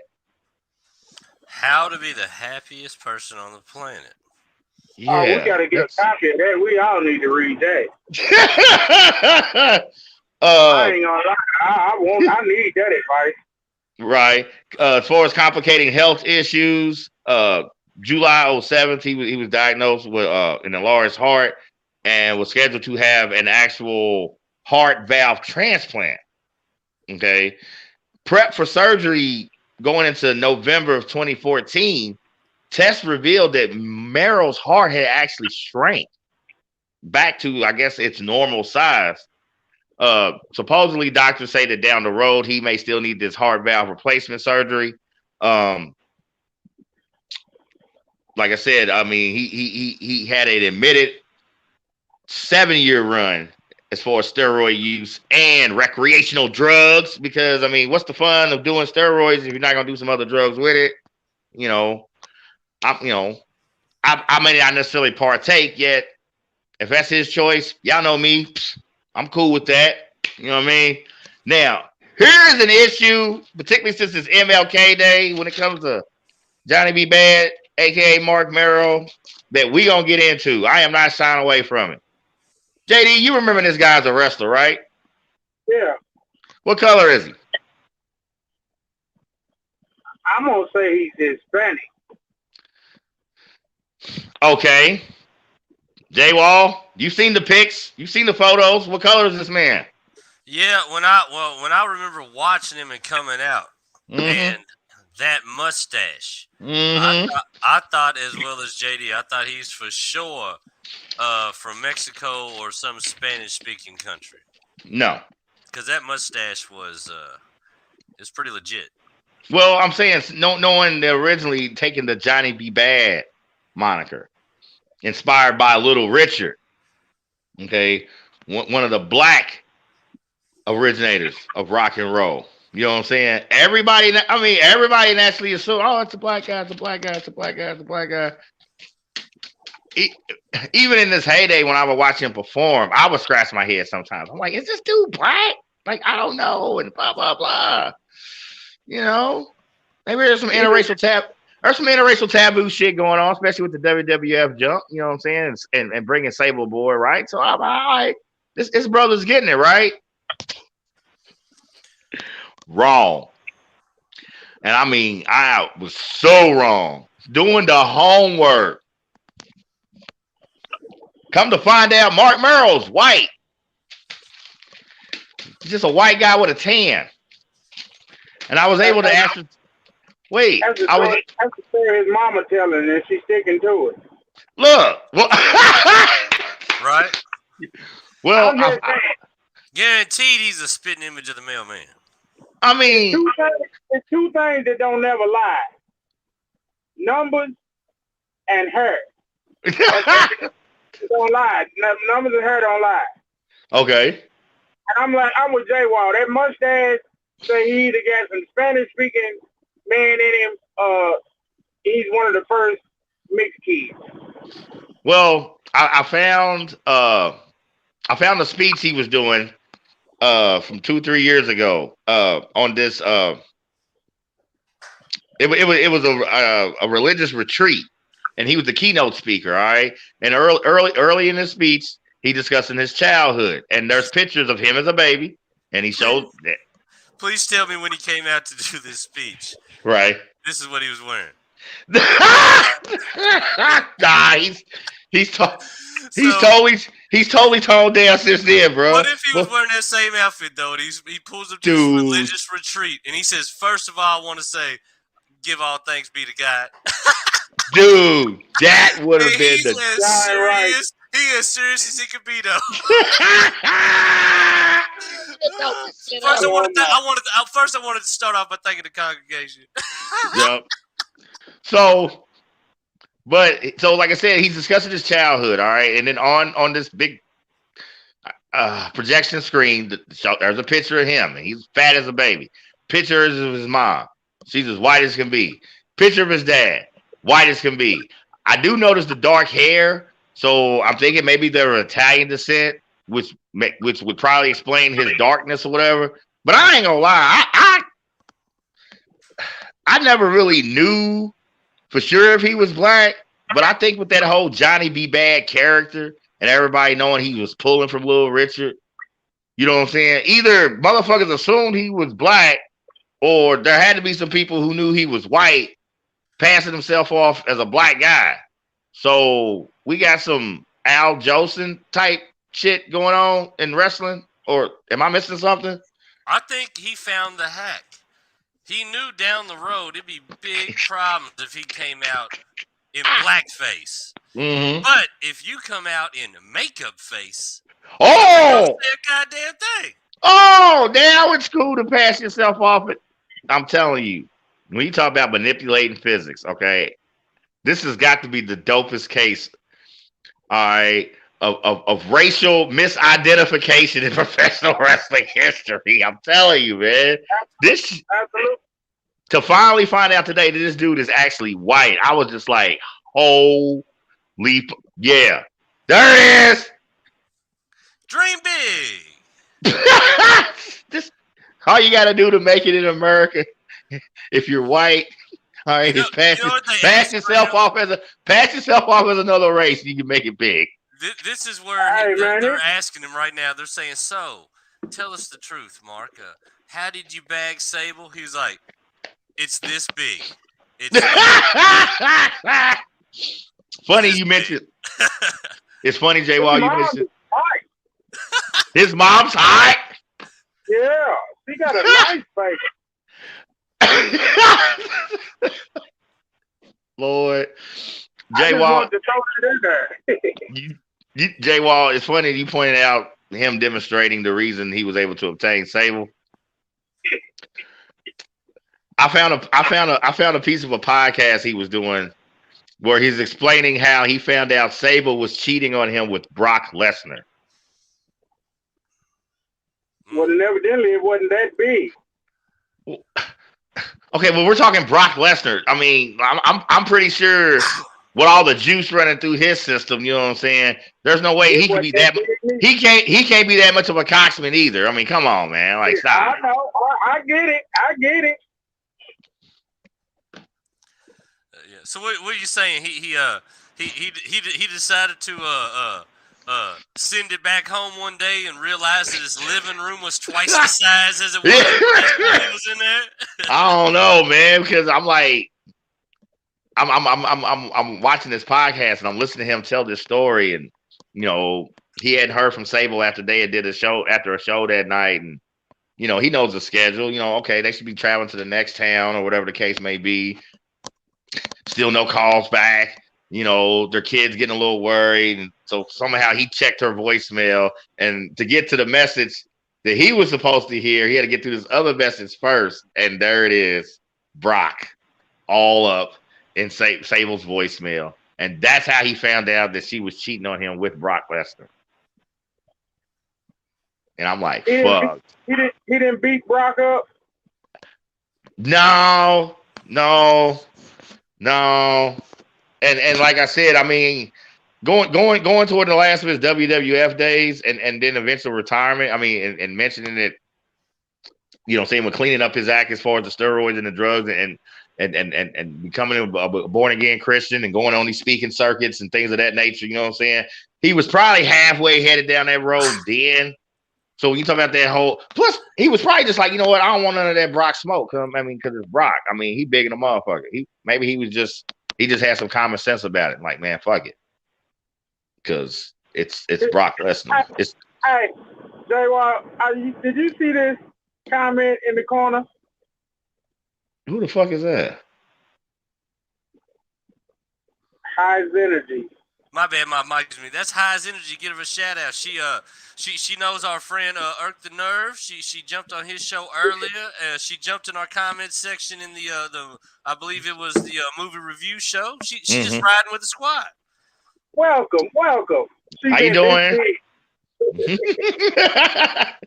How you doing? But that's funny shit. And she said man, I got to go get some donuts. I got to go make some donuts. All right, go make them donuts. Be safe, man. With that crazy weather out there, bro. Later, bro. Always, man. All right, y'all later. All right, one. Y'all seen the guy?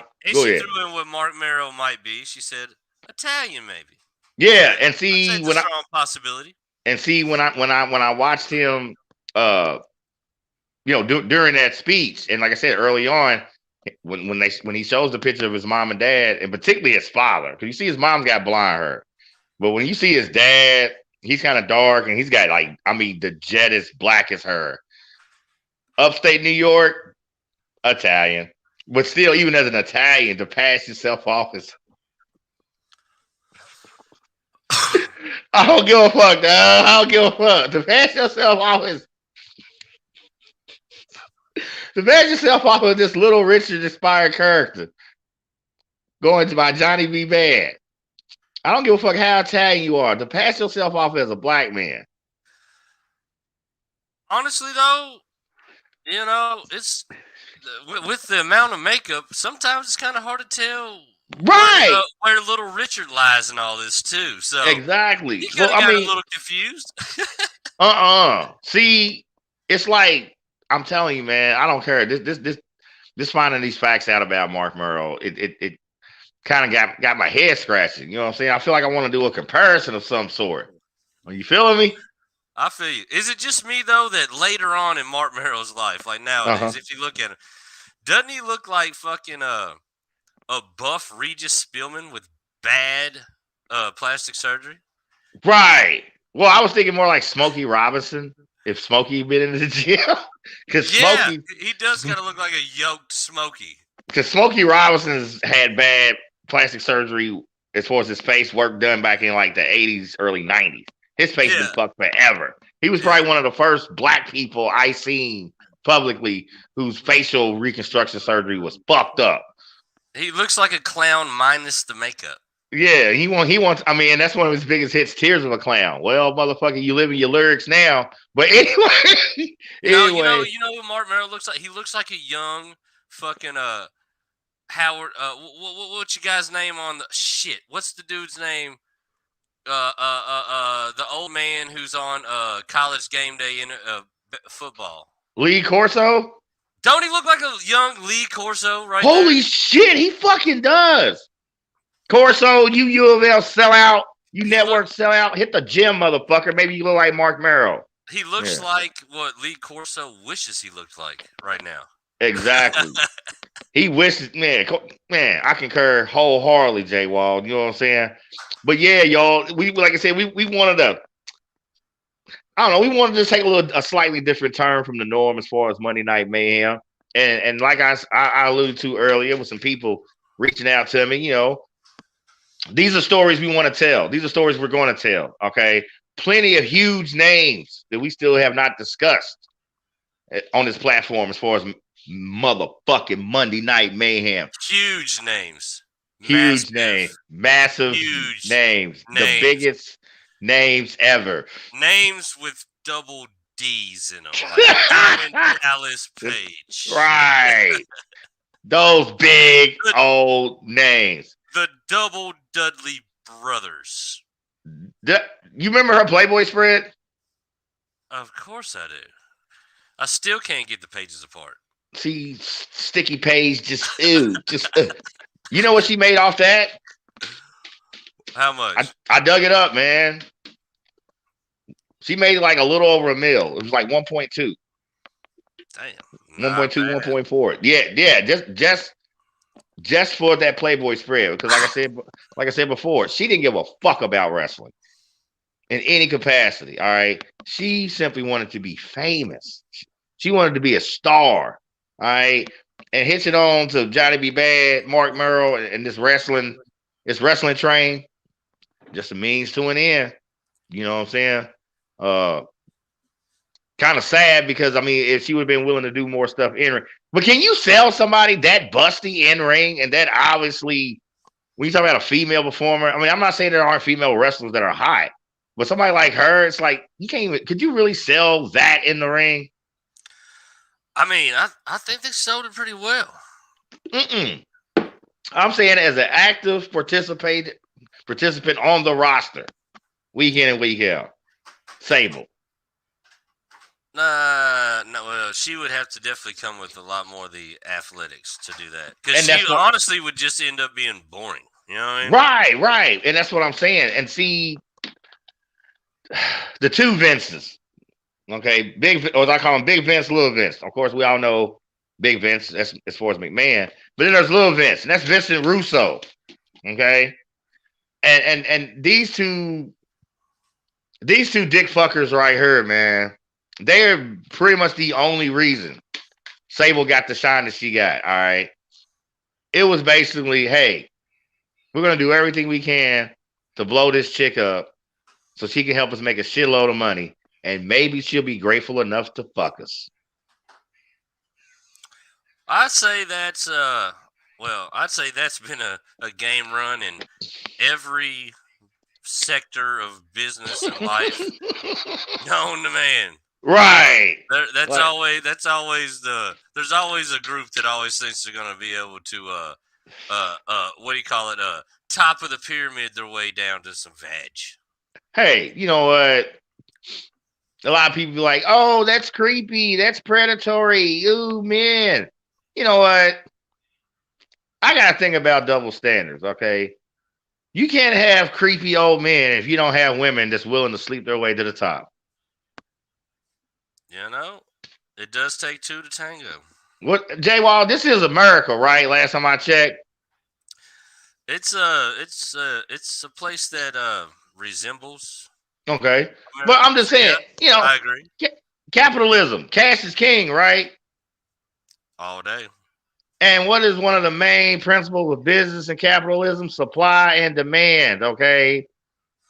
All right. If you don't have a supply of creepy old executives with a shitload of money, okay? If you don't have a supply of them, okay, you can't meet the demand of the whores that are willing to sleep with them to get their way to the top. I mean, it's a yin and yang, man. Cause and effect. Yeah, I would have to say that you know, there's the positive and the negative sides of the battery. Hey, you know, look, folks, we don't make up shit. We just point out what we see. Okay, you, the viewers, all right, can come up with your own judgments. You can ascertain your own point of view.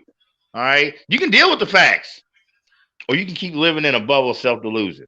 Either way, we cool with that, because that's how it is when you fucking with Blurred Minds Media. The new faction will not stop. It's 22, y'all. We got a lot of shit cooking. Not just new episodes of the 3 shows that we feature right now between Shop Talk Sports, between Monday Night Mayhem, and between J Wall's Movie Militia.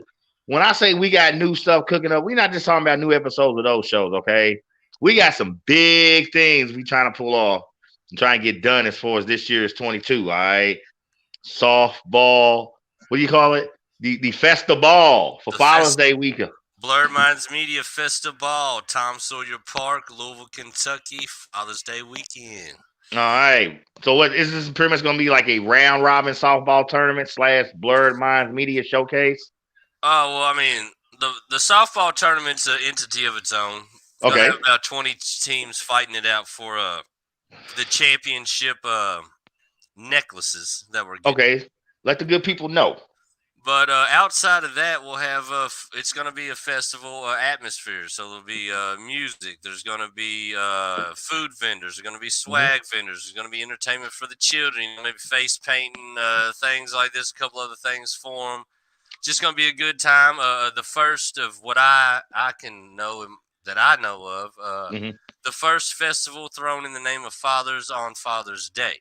Okay, so not only and obviously, since we're throwing it, there's going to be live podcasts running throughout this situation.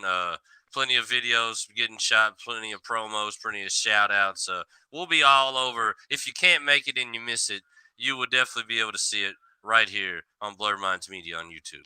Y'all heard J Wall the Jerk, man, making the declaration. Okay, Father's Day weekend 22. All right, Blurred Minds Media presents Festival round robin softball tournament / Blurred Minds Media showcase. All right. And since we're doing it in the name of Father's Day, we're booking, some talent. We got some big name people coming in, and I'll go ahead and give y'all a little teaser of one person who will be there on stage representing for Blurred Minds Media.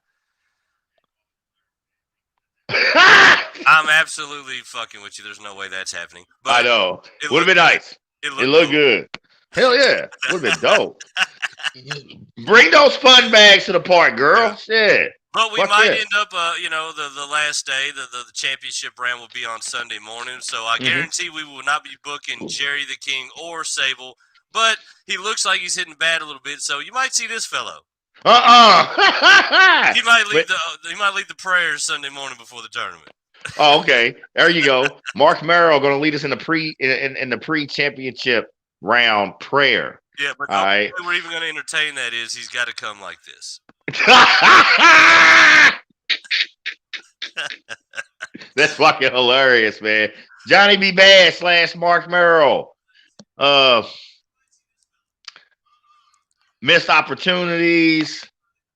Some controversy when you talk about his WWF jump, feeling he was getting outshined by his wife. Yet as an in-ring performer, a guy I was a fan of, I just feel like I don't know, man. I mean, it's mixed feelings. I mean, like I said, not necessarily the biggest fan of his character initially. Talking about Johnny B. Bad, the flamboyancy, and you know what I'm saying? This WWF jump, man, this marvelous Marvin Hagler inspired character. Well, like I said, I understood it. I know why they had to do it. You know, WCW owned the rights as far as Johnny B. Bad, as far as name and licensing. So you just can't do that Little Richard inspired character no more. You got to come up with something new.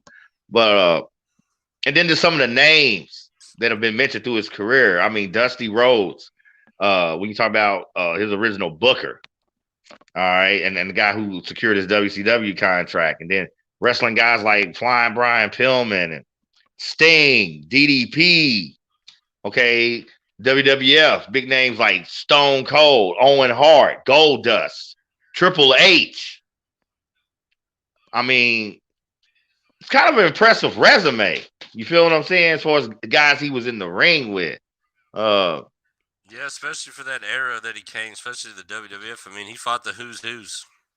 Yeah, it's just you just always kind of wonder, you know, saying like if his career would have took a different turn at some point, you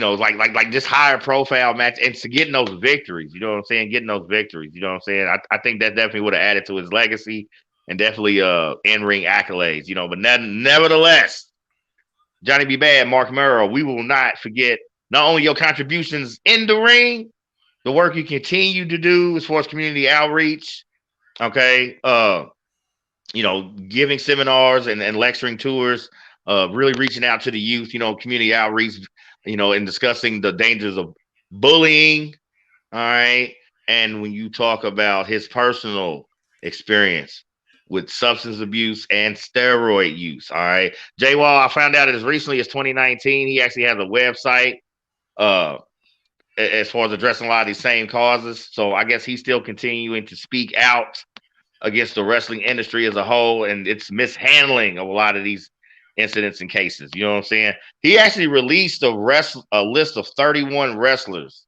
that he had personally competed against who had died. Damn. So doing a little exposure, I think, Mark Merrill. Now, I don't know if that's just about him being bitter as far as shortcomings in his career, or if this is just basically just about him doing, you know, feeling he's doing the right thing and trying to shed more light on this. Because, you know what I'm saying, Jay Wall, I mean, we've touched upon it on several shows, you know what I'm saying? And some of the viewers may not like it, you know, but it's a dark side to this shit that we call mayhem. Oh, yeah. There ain't in anything in the entertainment industry, music, movies, wrestling, professional sports. Right.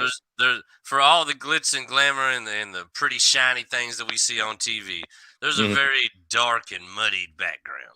Exactly, man. And part of why we love doing the homework and when we want to profile these wrestlers, we're trying to tell their stories.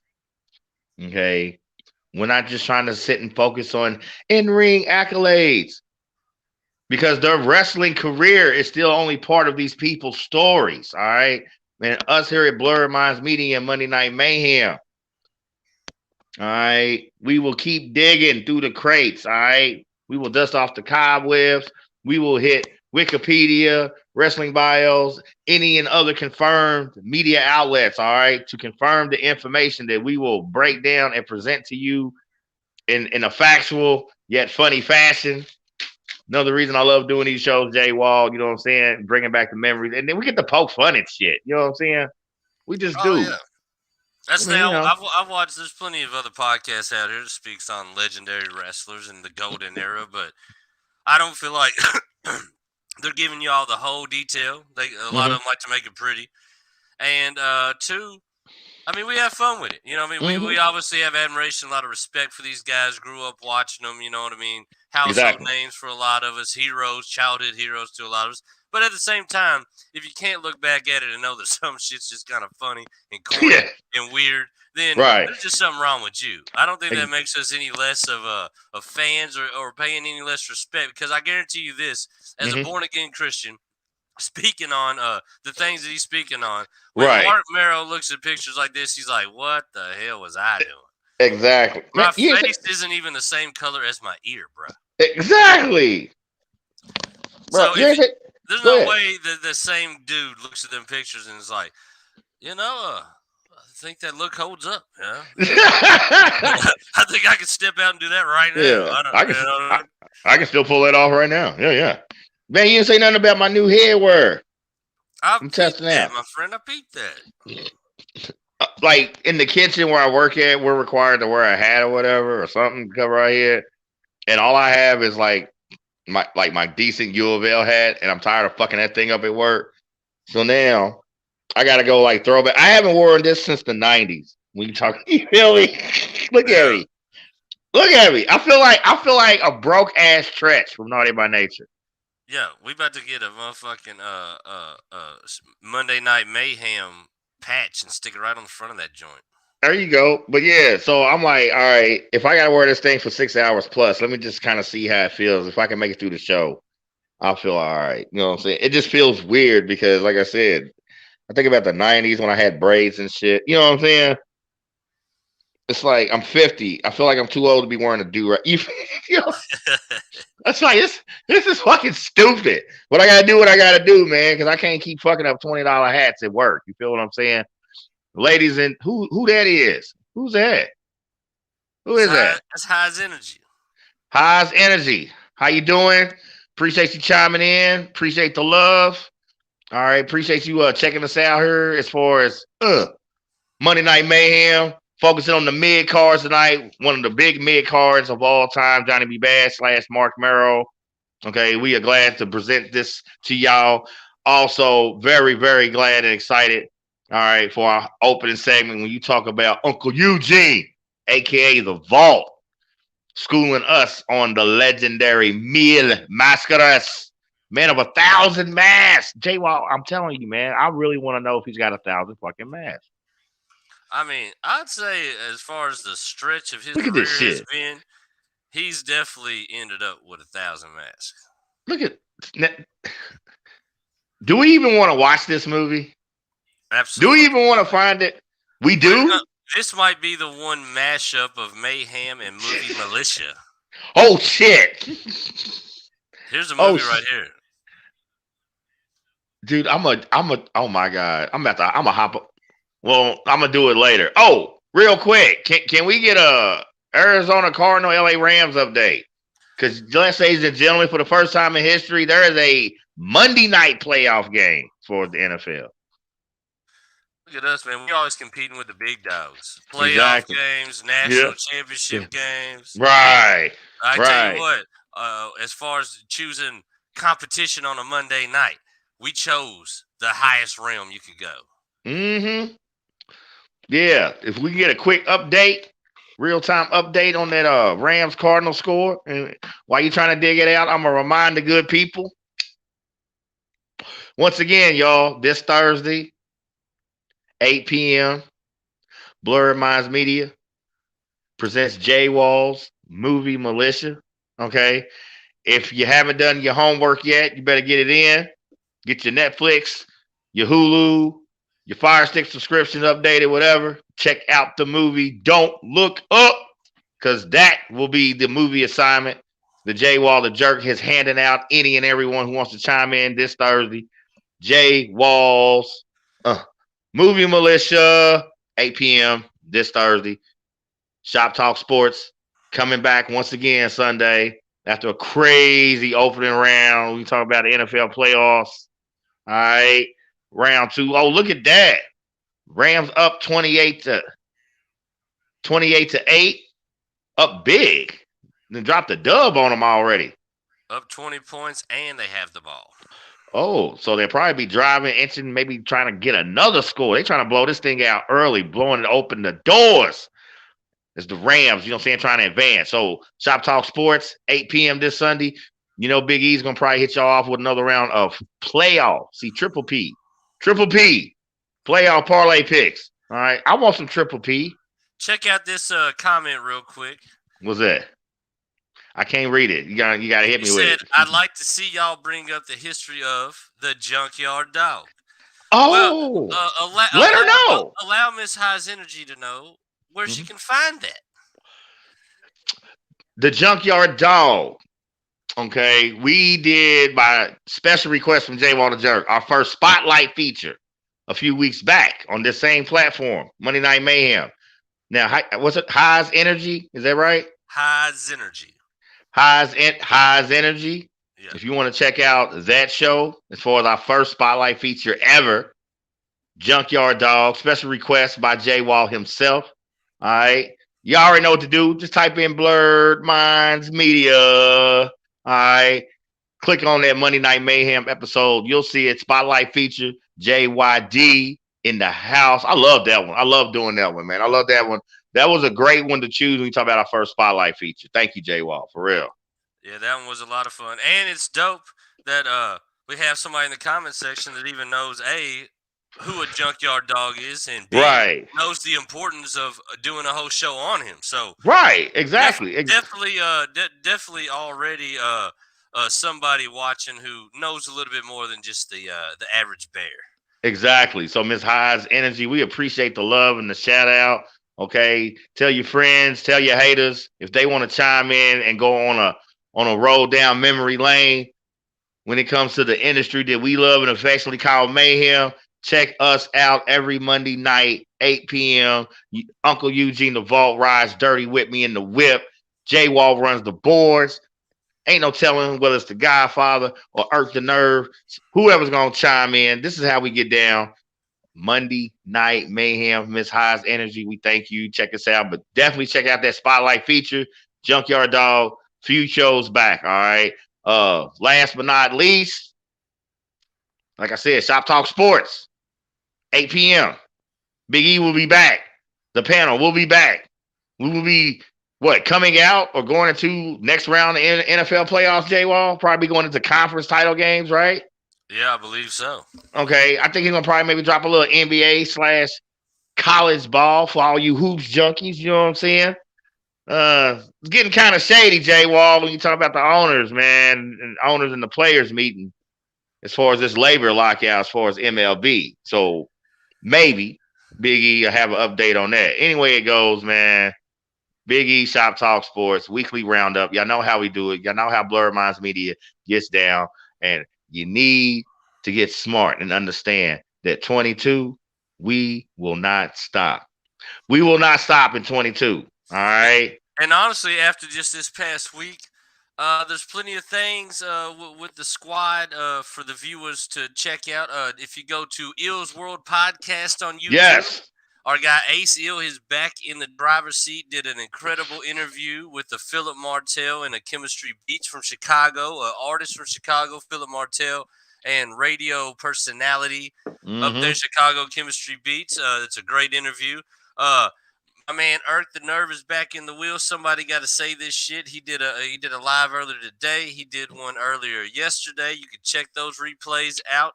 Yep. And we filling the board up. We filling the board up. Yo, I noticed, man, our Yokozuna show from last week is up in views, bro. Oh, I've noticed that. It's into like 40. You know what I'm saying? We got another comment. Is that Miss Highs Energy? She's chiming in one more time. She give us the okay look as far as the play. Oh yeah. Definitely appreciate that. Yeah, definitely. She got it. She's definitely the fact that how come we talk about the Junkyard Dog? See, next time it's gonna be, well, how come you guys never talk about this? And it's gonna be somebody we had already featured, and we're gonna have to remind her, hey, go back and watch that show because we try to keep all our bases covered when it comes to Monday Night Mayhem. Okay, the highs, the lows, the good, the bad, the ugly. When it comes to that, I always like that in the comments section. If there is a wrestler that either we haven't spoke of or you don't know that we spoke of yet, please feel free to drop them. If we've already done so, we will navigate you to that episode. If not, then we would definitely put them on the board to discuss. Oh, we taking orders now. Is that what we're doing? We taking orders? Yeah. Now I cannot tell you at all that which order your request will come in, but I will tell you if you drop one that you're interested in, once we're looking around like, what the hell are we going to talk about this week? That's probably what it's going to be. Exactly. Because we definitely want you guys to chime in, not just live. You know, hit us with thoughts, feelings, and suggestions as far as wrestlers that you want to see profiled, that you want to see featured here on Monday Night Mayhem. All right. Very easy to hit us up in the inbox. All right. My Instagram tag for Monday Night Mayhem, Apocalypse MNM. Okay. You can hit me there. You can also check us out, you know what I'm saying, via Facebook, via Gmail. I am Irv9073 at Gmail. More than free and happy to drop a line, give us some suggestions, like we said, on wrestlers you want to see featured, spots you want to see done. You know, hey, if you got an idea, even for like a crazy gag, you know what I'm saying? When I think about Jay Wall's ridiculous review and your ultimate rail gag, dog, that shit was sweet as fuck. That shit was sweet. I actually have watched that show once or twice a week since we did it. That's my go-to. It's like, man, when I really need a laugh bad, I just click on YouTube and I hit Blurred Minds Media and I watch our ridiculous review. And I watched that whole show. And the first bit you did, that ultimate rail bit, is fucking legendary. Do you hear me? We want y'all to give us input on shit like this. We got ideas for some shit. You know what I'm saying? Okay, we got ideas for not just sitting here and profiling the wrestlers on Monday Night Mayhem. Okay, we Jay Wall, Macho Man, ordering a pizza. We have got to get to work on that one. We do. We got to get to work on that one, man. We have got to. Yeah, the funny thing is, I just brought that up randomly at lunch the other day at work, and everybody was laughing. I was like, yeah, we got to do that shit. Yeah, we got to do that. We got to do it. I want to ask you about an update on the Ric Flair robe heist. Oh, yeah. Well, the good thing is now that I'm not employed at that company anymore, that makes that heist even more enticing. Because I don't got to worry about it fucking up a bag. Exactly. Ric Flair might even get us a bigger bag. Ric Flair robe heist. Okay, stay tuned. Just stay tuned. And don't fucking rat. And the way we do it at Blurred Minds, you never know. Either you will see us on the news for a Ric Flair robe heist gone wrong, or you'll just see us drop a comedy movie about a Ric Flair robe heist. Exactly. Anyway it goes, y'all, we are definitely cooking up some, what do you call it, Dave? Just a new batch of bedlam, you know, and debauchery. You know what I'm saying? Kind of, I don't know. I actually had somebody drop me an email, said that we are defacing the wrestling industry. Awesome. We love you for that. I mean, they actually we appreciate that. They actually use the term defacing. Yeah. And the funny thing is, either A, they really ain't never watched the show to say that, or B, they watched the show. Right. And I love the fact of thinking that somebody actually watched the whole hour and a half to 2 hours of a show they hated. Right. That shows me that you had nothing better to do, you fucking cocksucker, you. Right. You sat there and struggled through entertainment that you did not enjoy just so you could send us an email and tell us we defaced the entire industry. The industry. They didn't say a specific wrestler, company. They said the entire, it defaced. Yeah. The entire industry. If we could track down the IP address on that, I guarantee it's at Vince Slim Slam's house. Yep. VinceSlimSlam.com. Fuck. Yeah. Anyway, y'all, Blurred Minds Media, we are keeping this train rolling as far as 2022. We wrapping up this mayhem tonight. That don't mean we gonna stop, okay? We are not gonna stop as far as 2022. You heard Jay Wall getting y'all info on the Father's Day Festival, okay? As the day gets closer, we will be releasing more details. Like he said, getting a line on vendors, entertainment, okay, plus the softball tournament itself. All right, it's gonna be crazy, and we hoping that everybody that can come out and support us. If you can't come out and support us, okay, I guess we'll be pulling a live simulcast. Is that what they call it? Simulcast, live stream, whatever the fuck they call it. Oh, yeah. I don't know this terminology shit. We're going to be running podcasts live through the day. Shop Talk Sports obviously is going to do live correspondence for the softball tournament. Hell yeah. Ills World's coming through. Is probably going to do some stuff, you know, with us on his end. We're going to do a big powwow. We're going to get everybody on the team in a round robin with it. We're trying to book some things to maybe do kind of a highlight of mayhem as far as that goes. Okay. We're working on some other things, but only thing I can promise to folks is this. Over here at Blurred Minds with this festival thing, we're flipping the coin. One side of it, it's gonna be one of the livest, dopest things you ever got to see and be a part of. the other side of it is going to be a complete fucking shit show, but it's still going to be something worth talking about. So Exactly. Either way it goes, get ready for a hell of a discussion to be had that next work week. You know what would be cool? It would be really cool if Chloe showed up. Chloe. Oh yeah, Chloe. Drunk Chicks last year. Drunk Chick shit show. Chloe. Yeah. Man, we need to fire her. Wait a minute. Do we want Chloe at a Blurred Minds Media event? Yes, the fuck we do. Yes, the fuck we do. Look, y'all, we're gonna wrap this up. All right. So, like we said, J-Wall, Movie Militia, Thursday, 8 p.m. Okay. This assignment, the homework he's giving you, stupid motherfuckers, don't look up. All right. That is the movie that we discussed this Thursday. J-Wall's Movie Militia, 8 p.m. Big E is back with Shop Talk Sports this Sunday. Once again, as y'all already know, 8 p.m.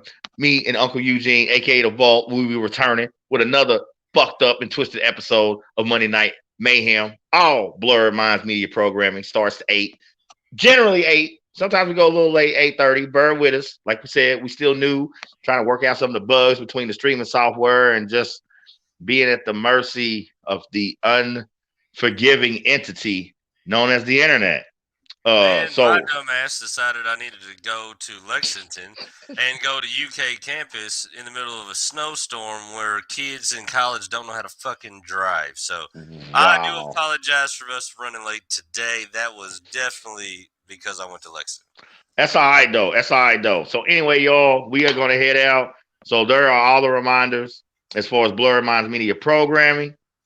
Another reminder in regards to Blurred Minds Media event that J-Wall has called Festaball, Father's Day weekend, softball tournament / Blurred Minds Media blowout event. All right. It's going to be off the chain. We are working hard to get a lot of really nice things arranged and put together.